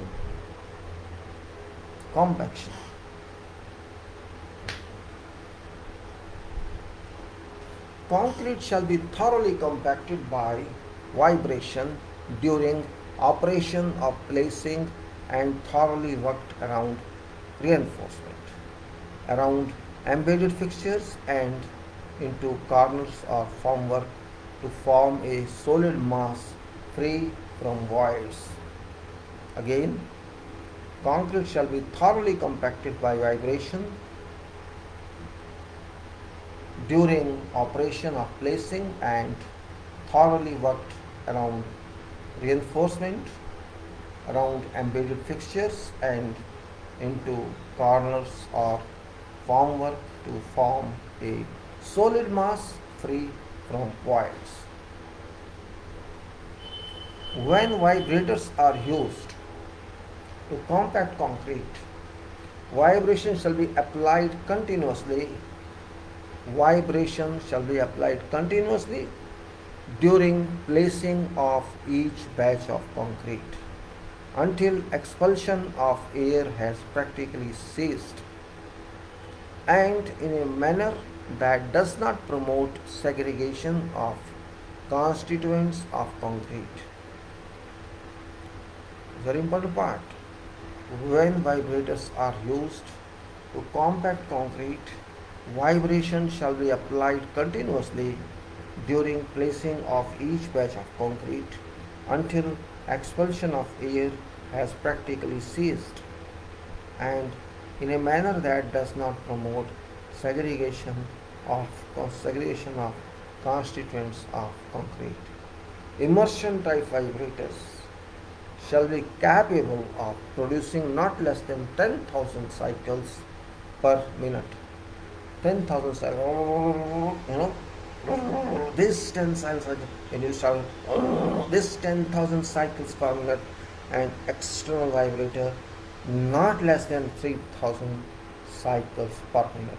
If you have external vibrator, it can also be used depending on situation.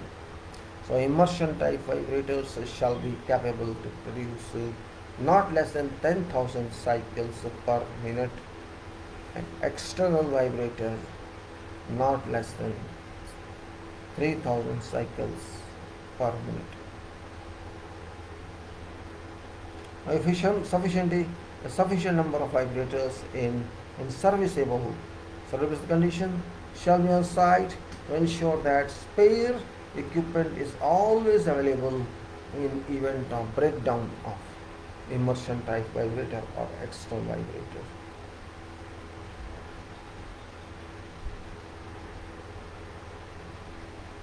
Now, what it says, immersion type vibrators shall be inserted into uncompacted concrete vertically and at regular intervals. That's very important. Vertically and regular intervals.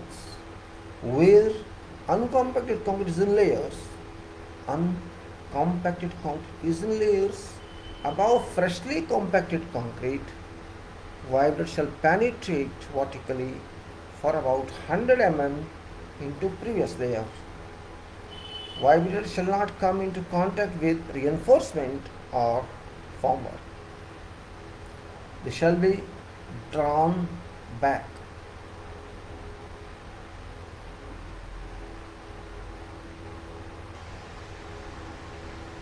Immersion type vibrator shall be inserted into uncompacted concrete vertically and at regular intervals where uncompacted concrete is in layers above freshly compacted concrete. Vibrator shall penetrate vertically for about 100 mm into previous layer. Vibrators shall not come into contact with reinforcement or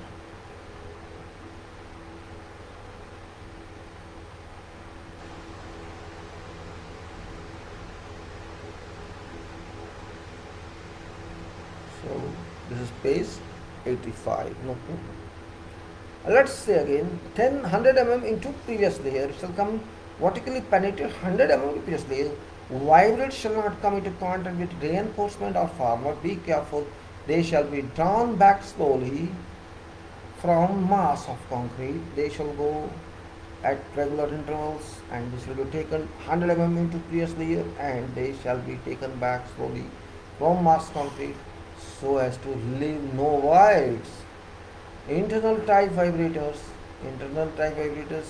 shall not be placed on list of work.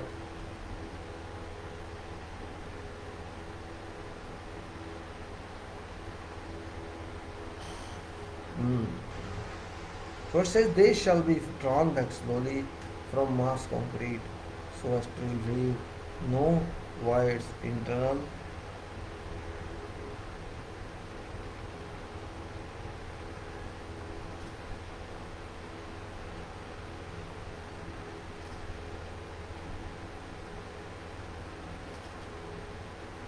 Got this point, it's very important point. They shall be drawn back slowly from mass concrete so as to leave no voids. Internal type vibrators shall not be placed in concrete in a random or haphazard manner, nor shall concrete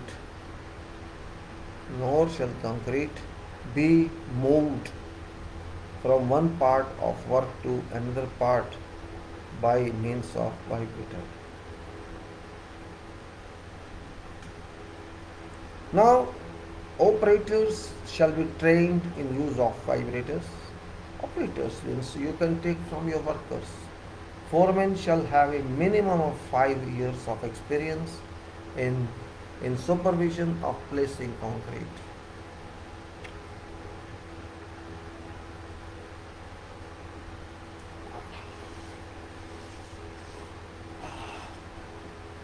So, compaction shall now vibration of concrete shall not be applied by way of reinforcement.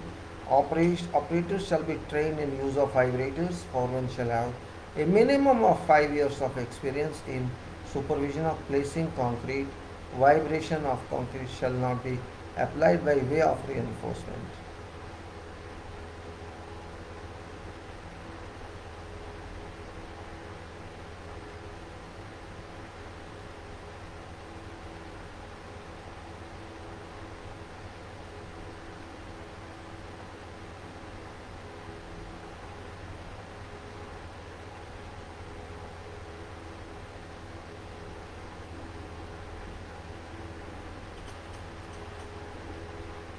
Now, vibration of concrete shall not be applied by way of reinforcement. Compaction shall commence as soon as there is sufficient concrete to immerse vibrator and continue during placing operations, so that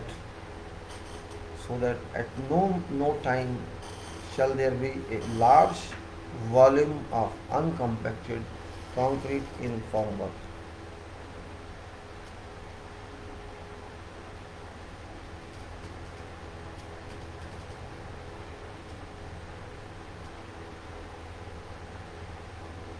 No. Compaction shall commence as soon as possible. No. Compaction shall commence as soon as there is sufficient concrete to immerse vibrator and continue during placing operations, so that at no time shall there be large volume of uncompacted concrete in formwork. Duration of vibration shall be limited to that required to produce satisfactory compaction.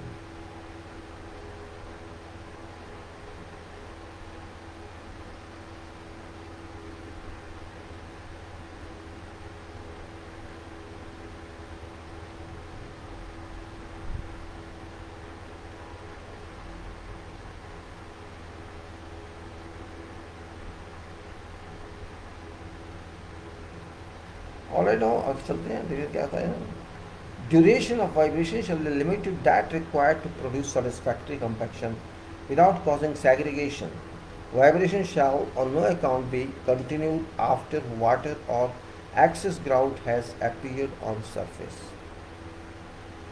This is a very important point. People don't understand. They go on putting vibrator, nonsense, don't understand. They rather compact is segregated. They segregate that. Pushing, pulling. They segregate mix. They don't understand. That's why I'm saying people don't have experience. They just keep hole and see bubble coming. Put another 6 inches, 6 inches like that.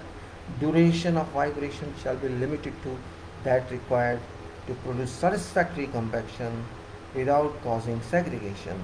Vibration shall on no account be continued after water or excess grout has appeared on surface.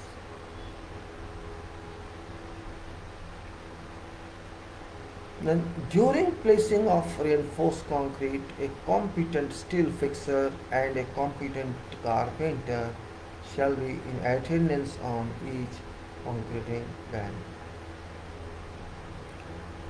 They shall ensure reinforcement embedded fittings and forms are kept in position as work proceeds. Continuity of concrete work.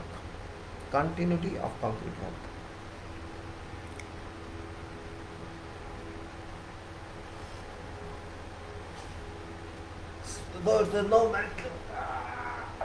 No problem.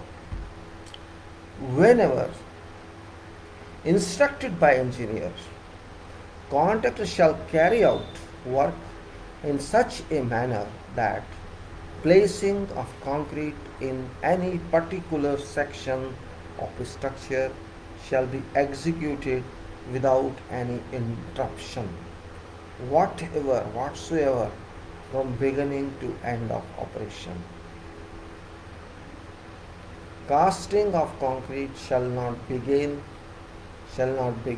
until a sufficient quantity of approved material is at hand to ensure continuity of operation, nor shall work begin in its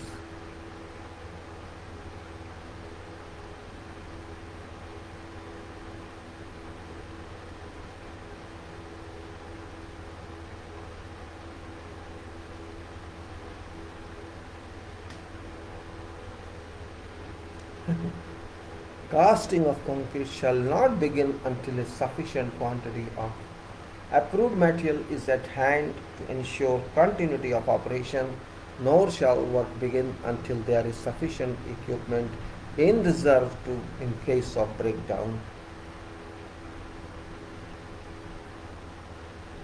There is formwork after that.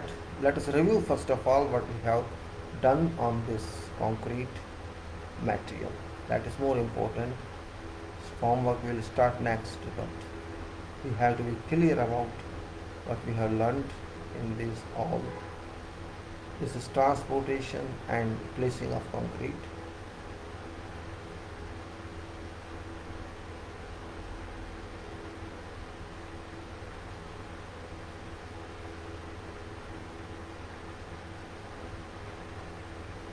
Transportation and placing of concrete. Let's see what actually we have done.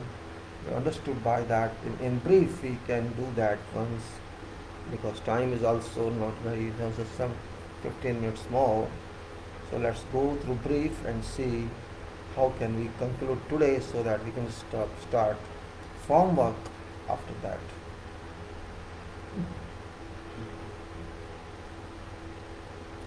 Now, it's a big game here.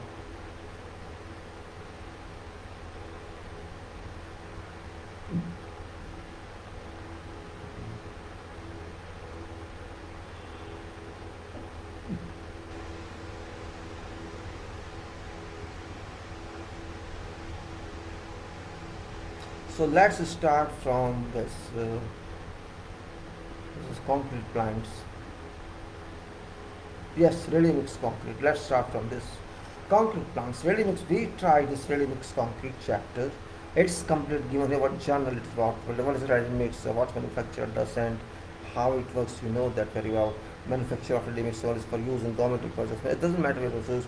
It's permitted these days. It doesn't matter.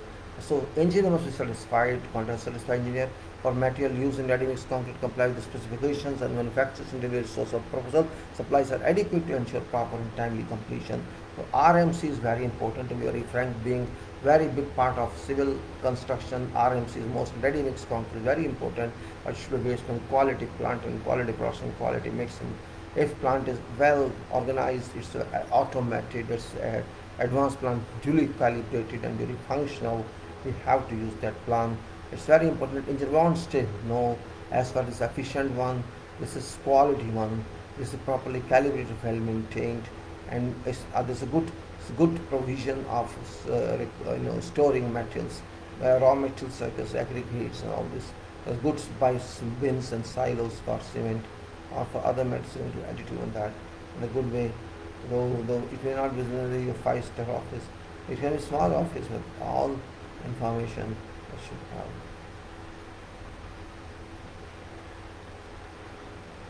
Then what are the important parts in that actually? Copies of delivery notes that we are getting from ready mix. What should they give you? It should give you like sample. Say what is number of name of supplier or serial number ticket. Who is supplier for ready mix plant? What's truck number? What name of contractor? Name of contract and location of office. Grade of concrete and specified workability type and source of cement and source of aggregate, and nominal maximum size of aggregate, quantity of each concrete ingredient and type of admixture and quantity, water content, time of loading and departure from ready mix plant, arrival and departure time of truck, time of compaction discharge, and what's about notation to indicate equipment was checked and found to be free of contaminants prior to batching. Now, a copy of this delivery note shall be given to engineer site representatives each time, each load, unless approved otherwise in advance of batching concrete sample design mix for 1 day pour shall be from a single batch plant of a single supplier. Ready mixed concrete according to BS 8500 in addition to GSO, that is the GSO is GCC standards EN 2061 except material testing and mix design shall be specified. Now, transit mixers equipped with automatic devices for recording number of evaluations of drum shall be used so that we can know it is 300 or no. Excess water over maximum allowed to be mixed shall not be added. Each mixer shall arrive on job site.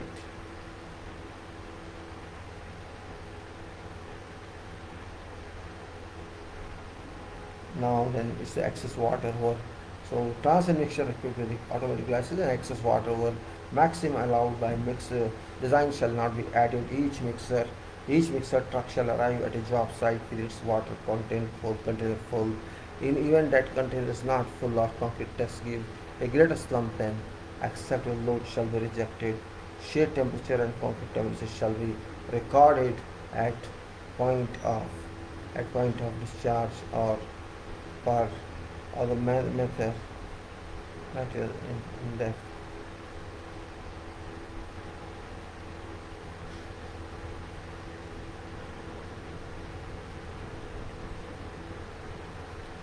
After that, you can say each mixer truck shall arrive at job site with its water container full. In the event of the container is not full of concrete test given a greater slump than acceptable is rejected and shade temperature such shall be noted. Shade temperature, concrete temperature, maximum and minimum temperature of wet bulb temperature shall be recorded. Slump tests shall be conducted according to BSN 12350 or GSO standards and no water shall be added at site. That's the end of this one. Now, a concrete plant inspection, when you are going to audit inspection of quality, what shall say journal, information of plant unit, company name, inspection date, plant location, plant number, plant manufacturer, plant ID, approval certification, contact the plant and this all that.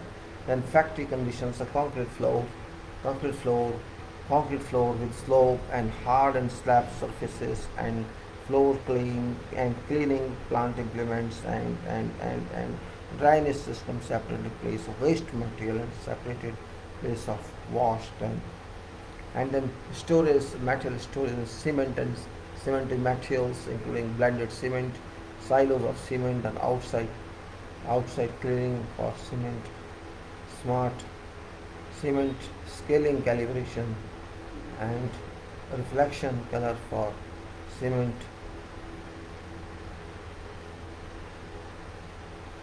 And then you can see reflective color for cement and boards clarify cement type. And you can say silos of cement, outside cleaning surface slick, cement scale calibration, reflective color of cement silo, board classifies cement and silos of cementous materials, outside cleaning for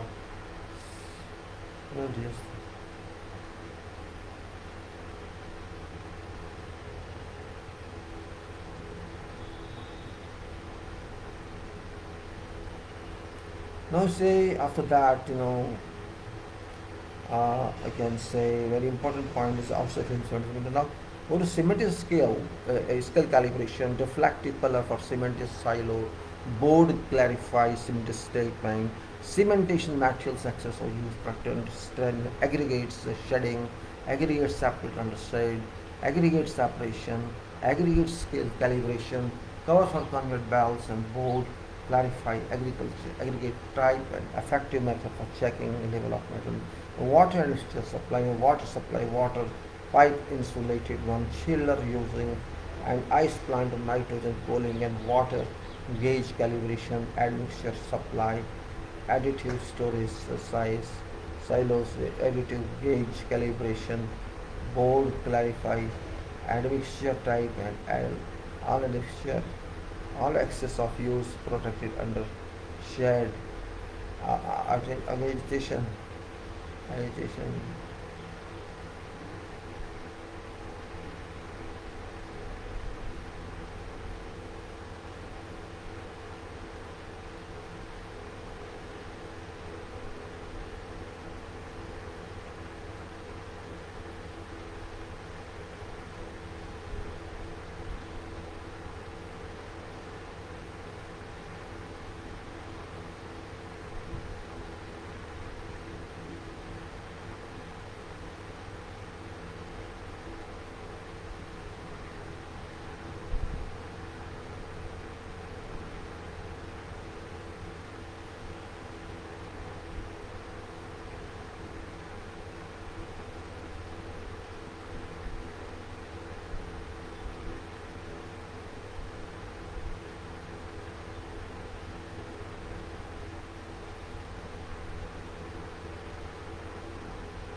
Like now we move further because of some of these, timings and these informations. I could not understand actually requirements of complete batching plant, which is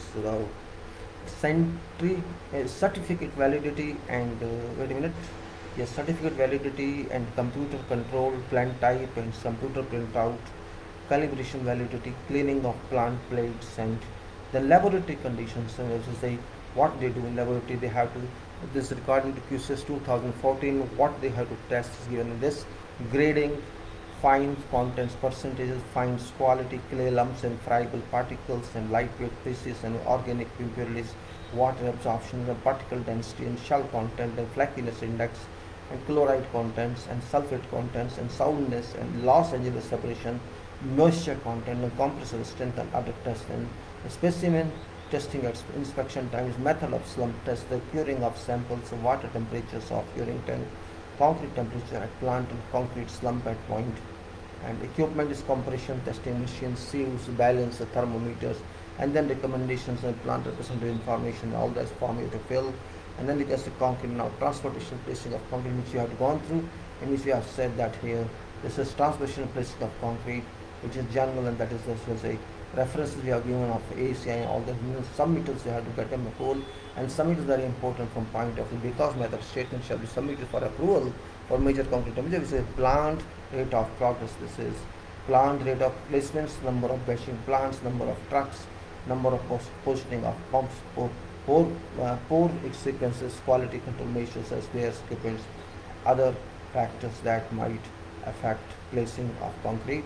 And method statements should be submitted at least 3 days in advance of plant pour if required. Engineer or any concerned party before planning meeting may be arranged with representative from ready mix supplier. Contact the engineer. Contact shall submit to engineer for approval details of his proposed operation. Standby. Now transportation, very important point here. I would say transportation, delivers and handling. It says concrete shall be conveyed from mixer to place of work as rapidly as possible. And also issued segregation occurs in concrete, the materials shall be remixed to satisfaction of engineer, otherwise it is rejected. And contract shall ensure the time between placing of different lifts of layers of concrete short enough to prevent formation of cold joints. Cold joints are not accepted and managed time as well. Concrete shall be transported site to approved type of work, truck mixers or agitator, which apart from cab and class 6 shall be painted white and capped, clean at all times. And a truck mixer, it shall be transported to site in approved type of truck, mixer, agitator truck, while apart from cab and chassis shall be painted white and kept clean at all times. Discharge, chute and other dirty areas shall be washed down after delivery to prevent spillage of roads. If a truck mix or truck body and agitators used for central mixed concretes, limit volume concrete discharge into trucking 80% of drum or truck volume according to ASTM C94 and NRMCA requirements. If shrink mixing is approved by engineer, limit volume to 63% of drum volume. All trucks shall be rotated 30 revolutions at mixing speed before discharge into assuredly. Insides of concrete mixed trucks shall be inspected periodically, and any build-up of concrete removed that impairs efficiency. Now, discharge of concrete shall be combined with 90 minutes or before drum has revolved 300 revolutions, whichever comes first after introduction of mixing water to cement and aggregates or introduction of cement to aggregates. These limitations are permitted to be waived by purchaser of concrete is of such slump or slump flow. After 90 minutes time of 300 revolutions, the time has been reached. It can be placed without the addition of water to batch in hot weather under conditions contributing to quick stiffening of concrete. Time less than 9% permitted to be specified by engineer. Now, pumped concrete. Pumped concrete we discuss as we discussed pumped concrete very clearly that so we have still 2-3 minutes more. We can use this time. We have pump concrete means access for pump shall be checked prior to pour. If access control is assured, contractor shall not continue with concreting operations. Approval is obtained for pump concrete shall ensure that shock is not transferred from pipeline of formwork to formwork or steel or previous concrete. Then during placing concrete with pumped end hose must then never reach into concrete. All measures shall be taken to avoid blockage of delivery hose system.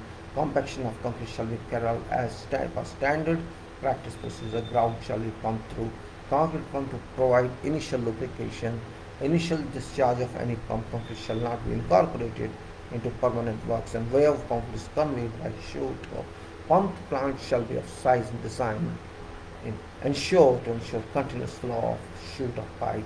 Slope of chute or pressure of pump shall allow concrete to flow without use of any water additional to that approved by engineer to produce required consistency and without segregation of ingredients. The delivery end of chute or pipe shall be thoroughly flushed with water before and after each working prior period and kept clean. Water used for purposes shall be discharged outside away from permanent works, and records shall be submitted to the engineer within 24 hours, and placing concrete is general contract shall place obtain approval or engineer as proposed arrangement. The method statement of placing of concrete shall be carried out under direct supervision of competent engineers. Must have experience of 5 years minimum and must obtain all graduates for night concrete light must be there, and contract shall provide safe secure access for every personnel and concrete operations. We have thickness of concrete is more than 600 mm. Contract shall adopt special precautions to approve by engineer to avoid thermal cracking due to external and core temperature differences, and concrete shall not be placed in adverse weather conditions such as dust storms or heavy rains. In preparation, no concrete shall be prepared until engineer has inspected and approved complete preparatory works of so formwork and steel and all that formwork and enforcing steel. Contract shall give engineer just 24 hours notice annual inspection. If concrete is not placed in 24 hours, approval in given approval shall be obtained again before concreting.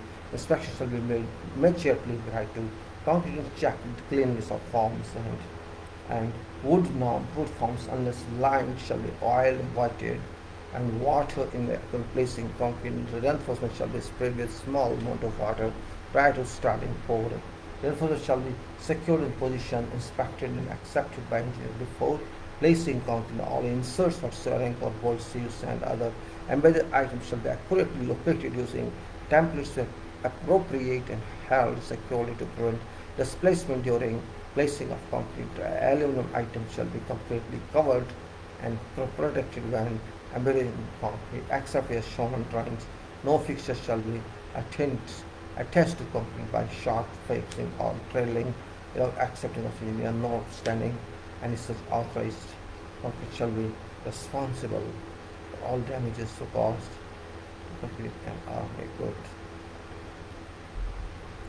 Now, water shall be removed from excavation by drying methods, the waterproofing, as I said. It should be water dewatering continuation, just like sandy soil, like clay soil. In sandy soil, by submersible pump kept in a sump and they are taken out, and while it's continuous clay soil, they have well point system installed and they take out continuously through hydro piping disposed to manhole. Runaways or other means accepted by engineers shall be provided with wheeled equipment to carry concrete to point of depositing before depositing new concrete on old one that has set assisted superficial roughened and cleaned of latents and foreign metals and loose practices form shall be retightened existing surfaces flushed with a grout coat of water consisting of cement and fine aggregates, and then 1 part cement, 2 parts of aggregate after existing surface has been moist, and new concrete shall be placed before grout has attained initial set. Higher the horizontal construction joint shall be given a brush coat of grout consisting of center and you can say high strength grout for precision support of machine based on sole plate accordingly done under for thermal movement tanks and for columns and base plates, bridges, brief, and this is all non-vibratory.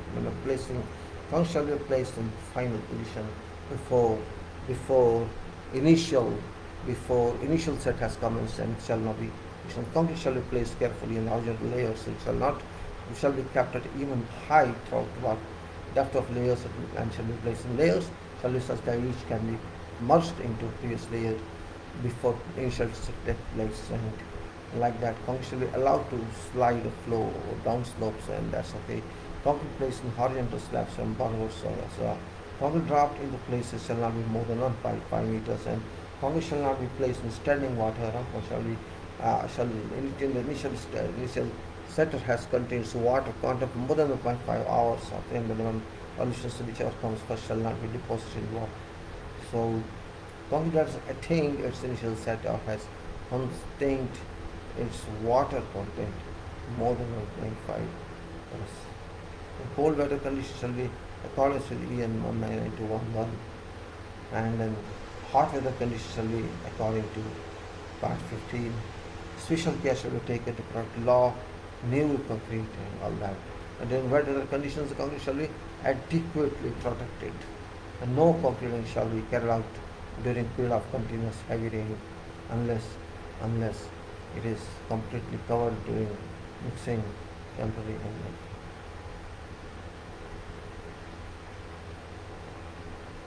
so these are some points. Now we have read some points all we explained also before. So we'll continue re-explanation of this because concrete is very important item. You cannot take it for granted.